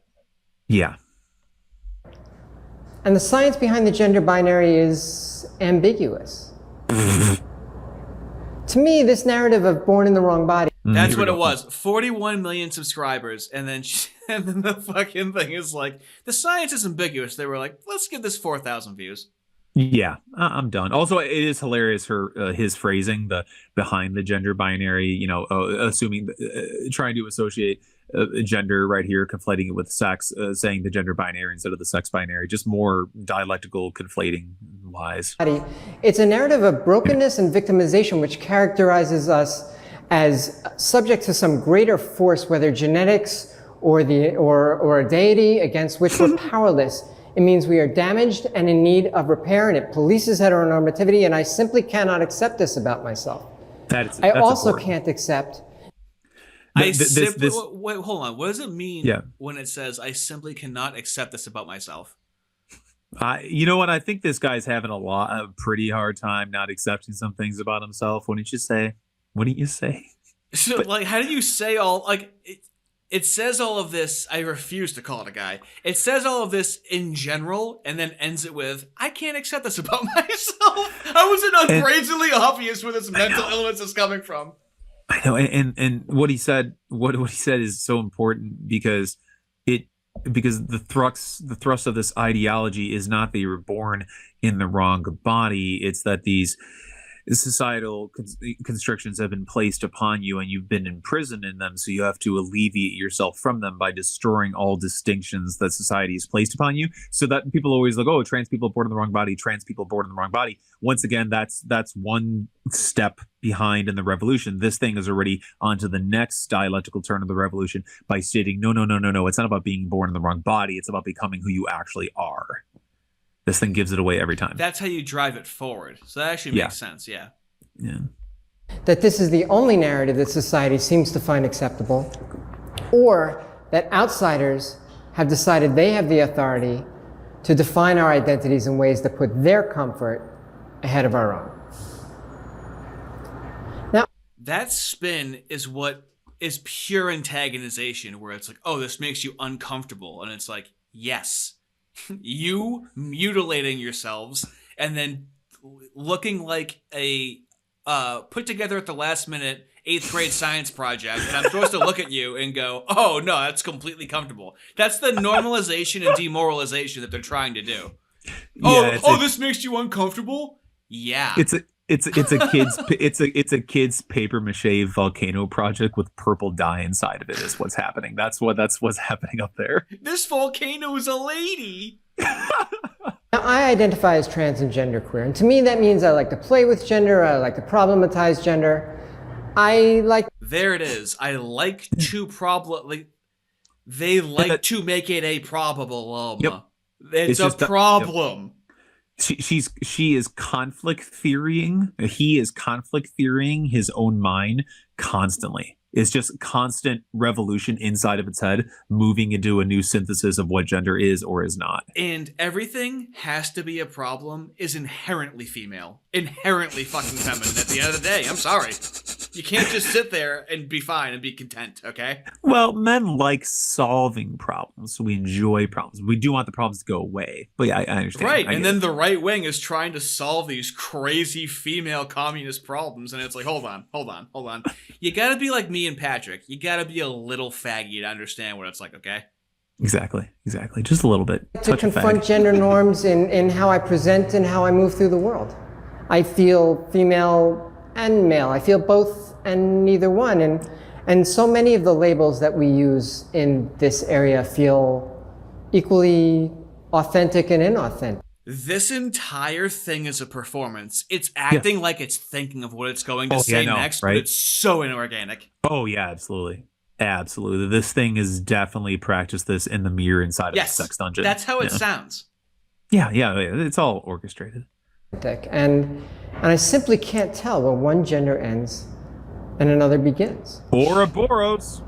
Now, when I began my own transition, this was again about 4,000 years ago.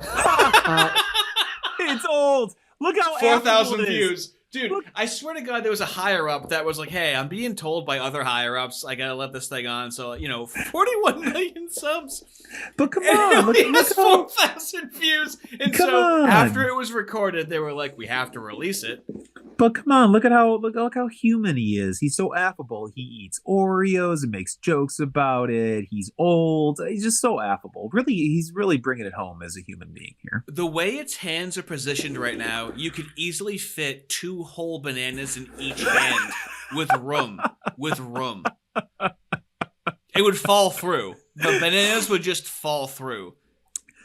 Oh, wouldn't it be a great death, this thing, to slip on a banana peel and fall down a flight of stairs? It'll come back stronger. I don't know what it's made of. I don't know. Modern science actually doesn't know what to do with this thing. As I tumbled down the stairs and broke my neck in 3 places, I thought about reconstructing and deconstructing my gender, and I came to a fortuitous conclusion. Right? Even as it's fucking falling down the stairs, obviously breaking its legs, it's always deconstructing. We have mastered what it means to be God. It seemed like there were 2 distinct options, and I was deciding which one I wanted to pursue. Is one of them kill yourself? I rejected that one or the other was somehow inherently... Your body looks like it's rejecting your soul. ...better. I could see that being male or female might be privileged in a certain context, but that didn't equate to better. Interesting. I realized that gender can only be understood through the lens of culture, and so can't be tied to. So I feel like right here is an important differentiation to make, where whether somebody believes in God or is an atheist, there's a commonality with liberalism, where call it God, call it nature, but things exist. And it sounds oversimplified like that, but this person wants to choose everything, like a God would. They want to choose everything that's reality. They are not. Reality is a prison, so to speak. Yes, it's almost Gnostic in its temperament. It's hermetic. And I would assume that this thing wants to be revered. That's just my feeling. Let's see if that plays out. Any particular expression, and even the idea that certain procreative roles were inherent to gender seemed a bit shaky. So I reframed the question. And instead I asked, what's the purpose of gender? Ooh. Now, the Dalai Lama has said that life is about the pursuit of happiness. And there's a Hindu mystic who wrote that all religions, once you get past the initial dogma, are simply different paths to the same point of enlightenment. Here we go. He said that most people pursue the religion into which they were born, but that if a different faith better facilitated a person's connection to the divine, then change was not only acceptable, but it was desirable. This left me with happiness and enlightenment. And here we go. And I wondered if the same was true for gender. From there, my transition became... Could gender be the new faith in which we progress mankind into a never-ending perpetual revolution? Is that what gender is? It's shrouded in the world's most obvious narcissism, because they're comparing religions that have been around for hundreds and thousands of years, and you would really have to study them to really have a confident attempt at objective opinion about how they came to fruition and understanding them and how they interact with other things. So all it sees is that, like, oh, religion created everything, so I'm gonna create everything. It's so superficial. And it's just hilarious because it's talking about ancient faiths while espousing I've ancient existed faith. for 4,000 years. Did Zoltan say it, or did fucking Gargamel over here say it? But Gargamel, this thing definitely eats Smurfs in his off time. That's what the blue stands for on the progress flag. But this thing is talking about ancient faiths, and if gender might be a new representation of that without realizing that gender is just a repurposed ancient faith. I love it. I love it. I love it. Became less a headlong rush toward a predetermined goal of passing for a cisgender woman, and instead a curiosity about gender as a lived experience. Sounds like started the transition way too late and went, fuck. Oh yeah. Let's do something different. Hideous. Yeah, and then it's a projection of it's not comfortable in its transitioned body. Yes. It was fine, the body it was born in, but then it got poisoned with this, and then it wasn't comfortable in its transitioned body, and now it's mad. Exactly. And according to the ideology, there is no right or wrong way to be or act or look like a woman. So he's actually being a little, he's actually still a little bit imprisoned here, at least he was in the past, by this feeling of not actually being able to look like a woman. So then he progressed towards non-binary and gender queer. So it's just kind of funny to see him be like, oh, I'm still a little beholden to these quote unquote gender norms of having to look like a woman, but I couldn't quite look like a woman. So I decided to embrace a more hideous aspect of the ideology. It's always an undergirding, unresolved resentment. That can't be, it's resentment. It's their resentment. It's envy. It's all the sins. Right? It is just a resentment and anger at God, and you're angry at him, so you're going to become God. I decided that the search for a cause or a biological marker was irrelevant and probably even a bit misguided. the source of my feelings seemed far less important than the decisions I wanted to make on how to act on them. And so from there, it just became endless individual steps. Like, does that sound like it culted itself? It washed away its own brain. Yes, and filled it in with something. And there's no. If a computer could have reset itself. Yes. It was like soda spilled on it, and then it didn't quite work that well. There's no biological marker for gender. It doesn't matter why gender exists. It doesn't matter why people didn't adhere to gender quote unquote norms in the past. None of that matters. All that matters is this thing's state of constant unbecoming and becoming. Like none of that matters. None of it matters. Just his personal experience, his lived experience. Well, yeah, but I feel like with the way the spiral dialogue, the Ouroboros spiral dialogue keeps happening, is they'll be thinking of what they're saying, and they're almost like wet brain drunks, where they'll forget what they're saying and they'll go, but that doesn't matter, but that's irrelevant. And it's like, well, why the fuck did you say it then? Why the fuck you spent all that time saying it if you're just gonna say it's you just birth death constantly. Yep, exactly. I combined genders, I crafted genders, I considered how each one might aid or inhibit my personal growth. I even grieved my losses as I made decisions on how to proceed. And in that way, I arrived at the nuanced gender I live today. I was also questioning. What are you? Okay, the nuanced gender that you are today. What am I looking at, and how am I supposed to respect it? I know. And then I turned out to be this. Like, okay, nobody wants to follow that religion. TEDx was like 4,000 views maximum. And that's just what it is right now. This is in the past right now, so God knows. Have we done an update in this thing? I need to look into this Laura Jacobs more, but so far I just know of this video and then another video where she talked to Martine Rothblatt, who is another quote unquote trans woman who is an influential billionaire and transhumanist. That's all I know. Questioning the impact of technology on gender. Here we go. Medical interventions allow some of us to change our primary and secondary sex characteristics. We have phalloplasty that creates a penis and a scrotum and testicles. We have vaginoplasty that creates a vagina and a vulva.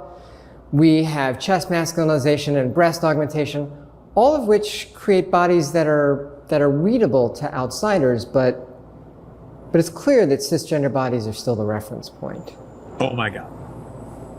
But cisgender, okay, so it is a form of oppression that the way that you are born into the material world as having male or female in 99 whatever % of the cases, that is an act of oppression, and it is a prison. And it is unfortunate that the male and female body is the only reference point, and we must move beyond that to get to a different reference point. That's what that thing is saying. It's elevating to a new baseline, and that's what the birth is the previous synthesis carries through to the new birth.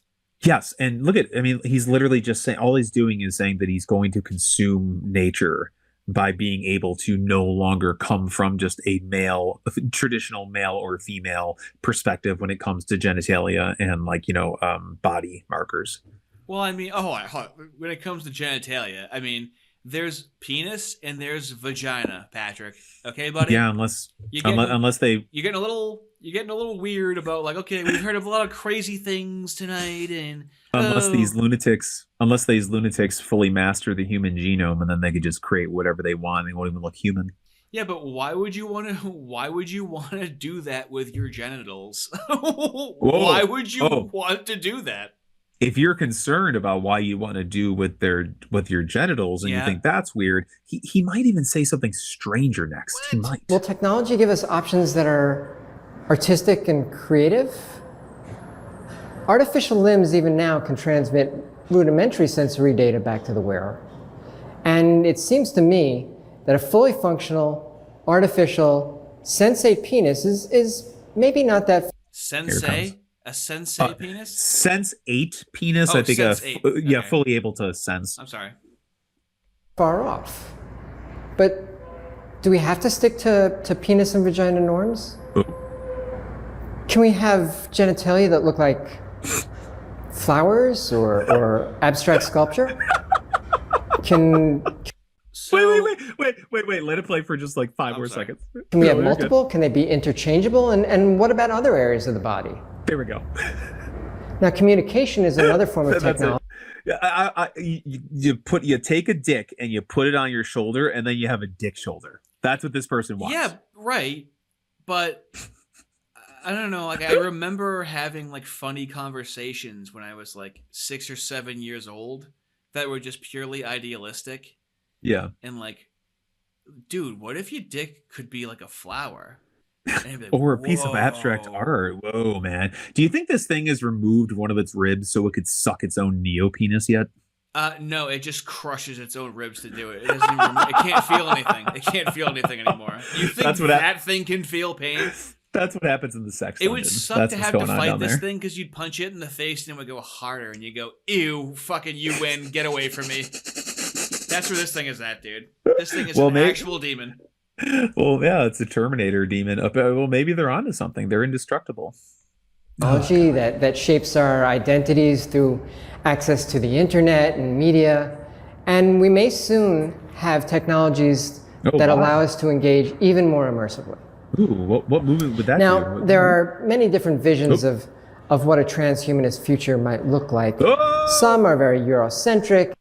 Oh, of course. And there we go. There's the synthesis. Let me just take that movement and go, it's pretty white, isn't it? Yeah, you're white. This is the whitest thing that's ever been done in history. Can we agree on that? This is white. This is white culture. This is way too white for me.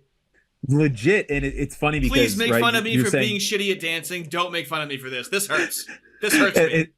And it's funny because you're making fun of it for saying Eurocentric, but I'm pretty sure it gets even more ridiculous in a minute because it starts delineating the different types of transhumanism. One is Eurocentric, and he basically says there are fascistic transhumanist movements, and then communist transhumanist movement. So it creates this false dialectic between communism and fascism as if they're somehow so uniquely different. He literally says this in like a minute. But it's hilarious. It's so fucking avoidant with its own life that as soon as it defines something, it has to immediately try to also define it as something else. Yeah, they got to queer it. They got to queer it. Yeah, that's what queering is. The second that something becomes clearly defined, then it's the clear definition. It loses its essence. Yes. No. And Western and sort of proceed from a notion of a disembodied brain in a vat. And think the Matrix, only, well, hopefully less malevolent depending on who's in charge, I suppose. And others are more feminist and intersectional and center collectivity and even ecology. But assuming technology continues to impact the body and identity, we may have access to gendered existences that we cannot now even fathom. Okay. Do you know who Dr. Octagon is? Yes, I can't remember though. He's a rapper. Oh, He's no, a I was very thinking weird Dr. rapper. Octopus from Spider-Man. Sure. One of his lyrics in his songs is, "My 7XL is not yet invented." That's what this thing just reminded me of, where it's like, I'm going to talk about something that might already exist that we haven't even created yet. Like, dude, this thing is living and dying, and that's what you would look like if you're constantly living and dying at the same time. Well, I wish it would choose one, and I know which one I prefer. I wonder if it's going to define gender next. What I have learned is that the social norms we've been trained to follow are artificial. And that gender is neither binary nor a spectrum, but a multidimensional, amorphous construct that's difficult to describe even by metaphor. Gender is about joy. Do you want to know what I'm looking at right now? The seventh circle of hell? A multi-dimensional construct that I can't even quite define. It literally described the best visualization of what it looks like. Let me play that again. It's so hard to fucking repeat that. So it's gonna say what it's describing. It's the level of projection is astral right now. There's neither binary nor a spectrum, but a multidimensional, amorphous construct that's difficult to describe even by metaphor. Gender is about joy and wisdom and happiness and Yeah, you seem so joyful and wise and happy, don't you? I've always wanted to define gender, which is why I made the 37-minute video in which I feature this thing as like the main villain, basically, final boss, if you will.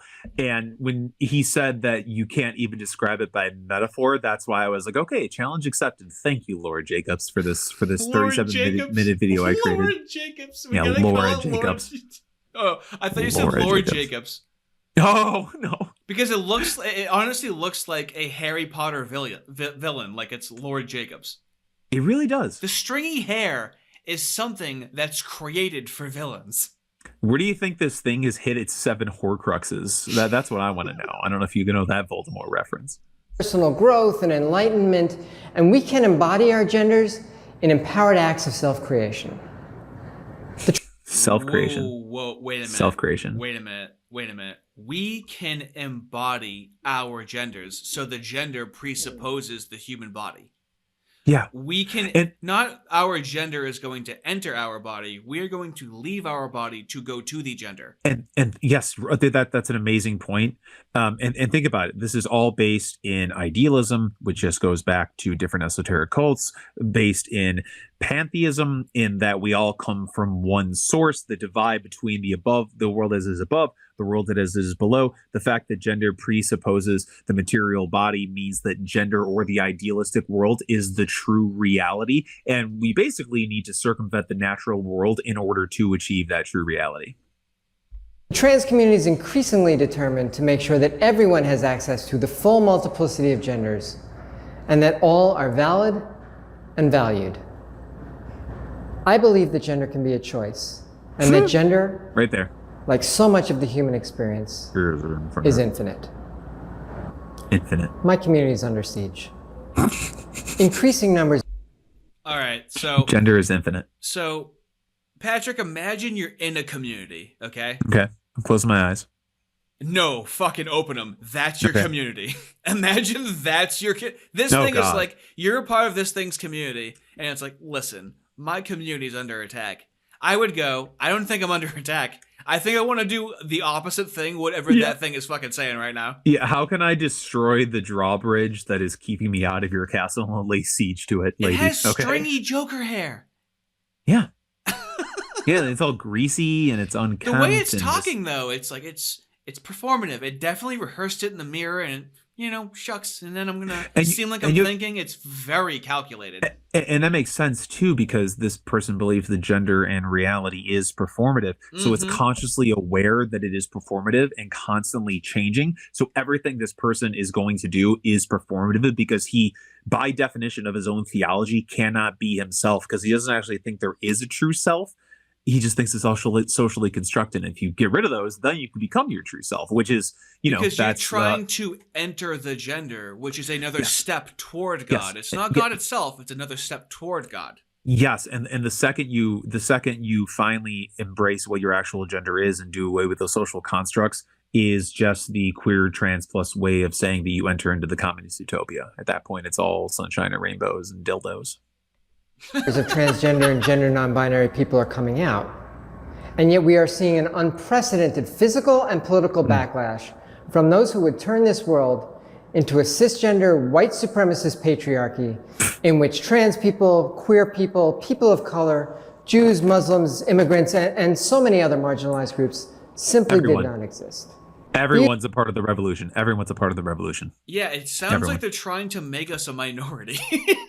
By having all of these minorities that unify to become a majority. Yeah, and that's what's funny is, right, they use the minorities against the dominant class with the sole intention of destroying both the dominant class and the minorities. They're so use a variety of techniques, one of which is legislation.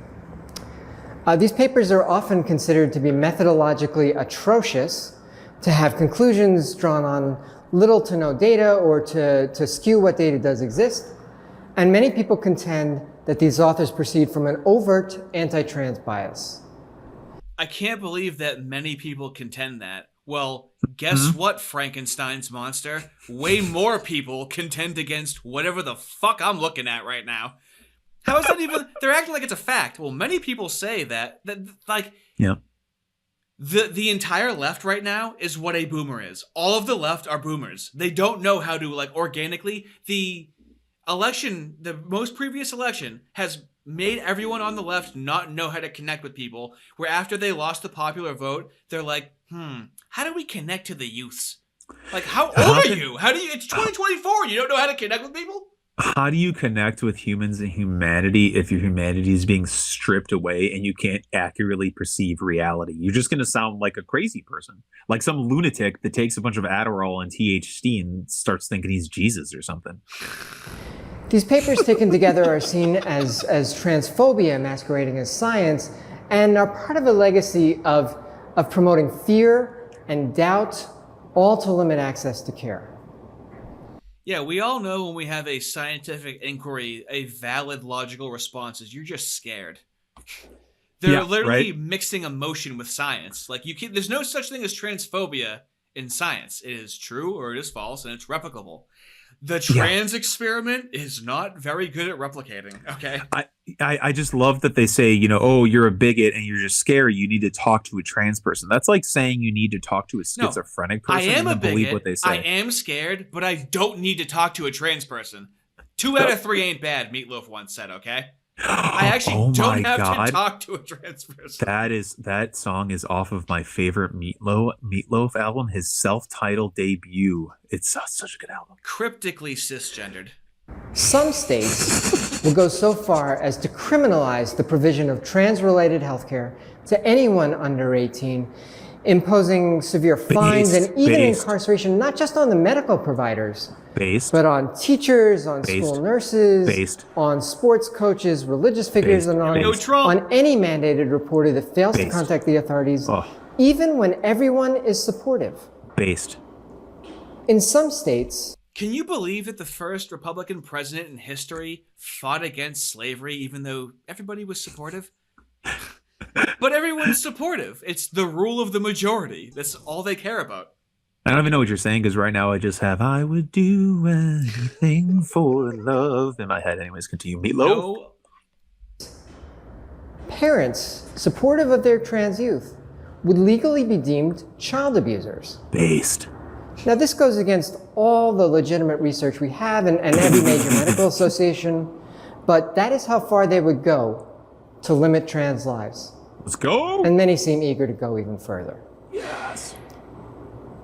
They would subject trans people to a world in which we are subject to the very things that we know cause the most harm. Normativity. That's called being alive. That's rejecting reality right there. That's every human. That's what makes you human, is to have those experiences and to overcome them. And liberalism is supporting your basic rights as a person, and the rest is up to you. Yep. And normativity. That's what they're also subjecting them to, is a world where the normal is dominant.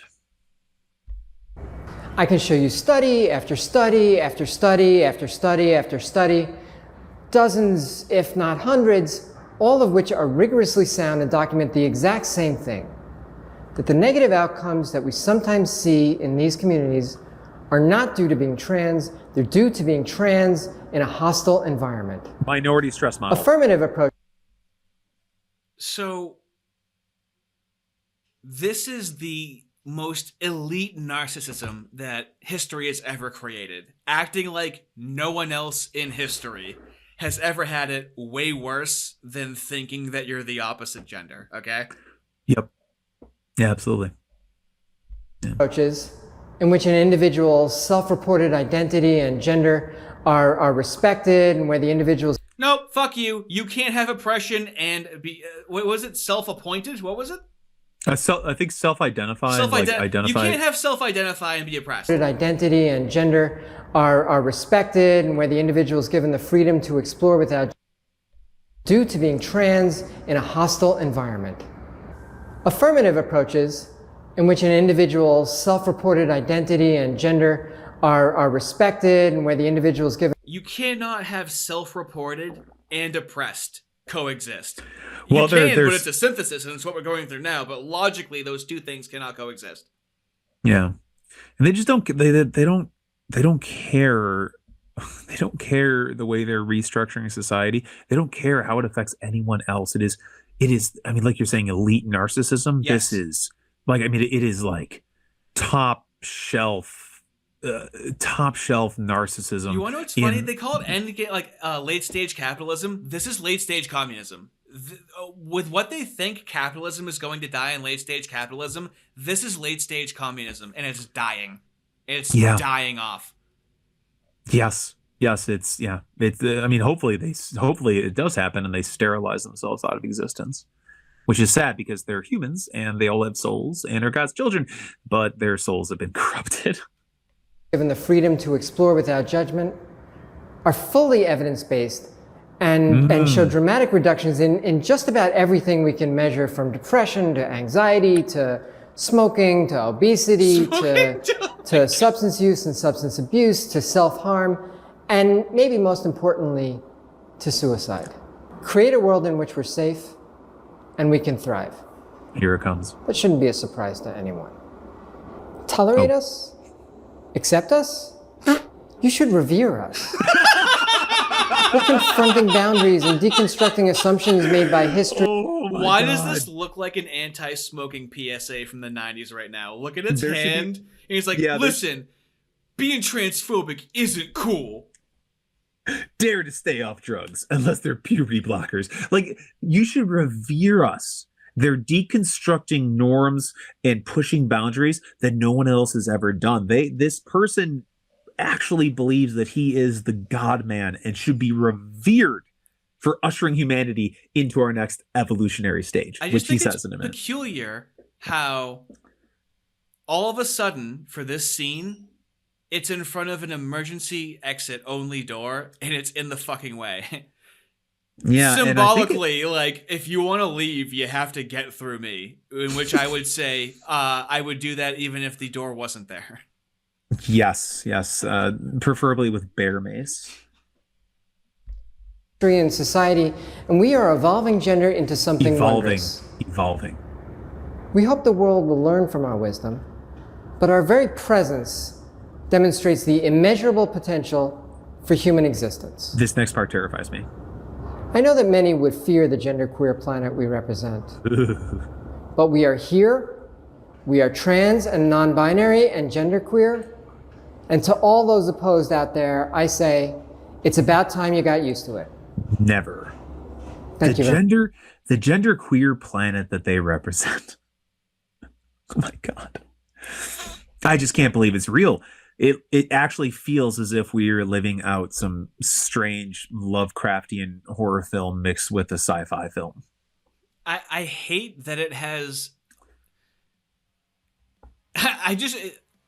This may be a record of one of the most subscribed channels with a video with the least amount of views possible. How?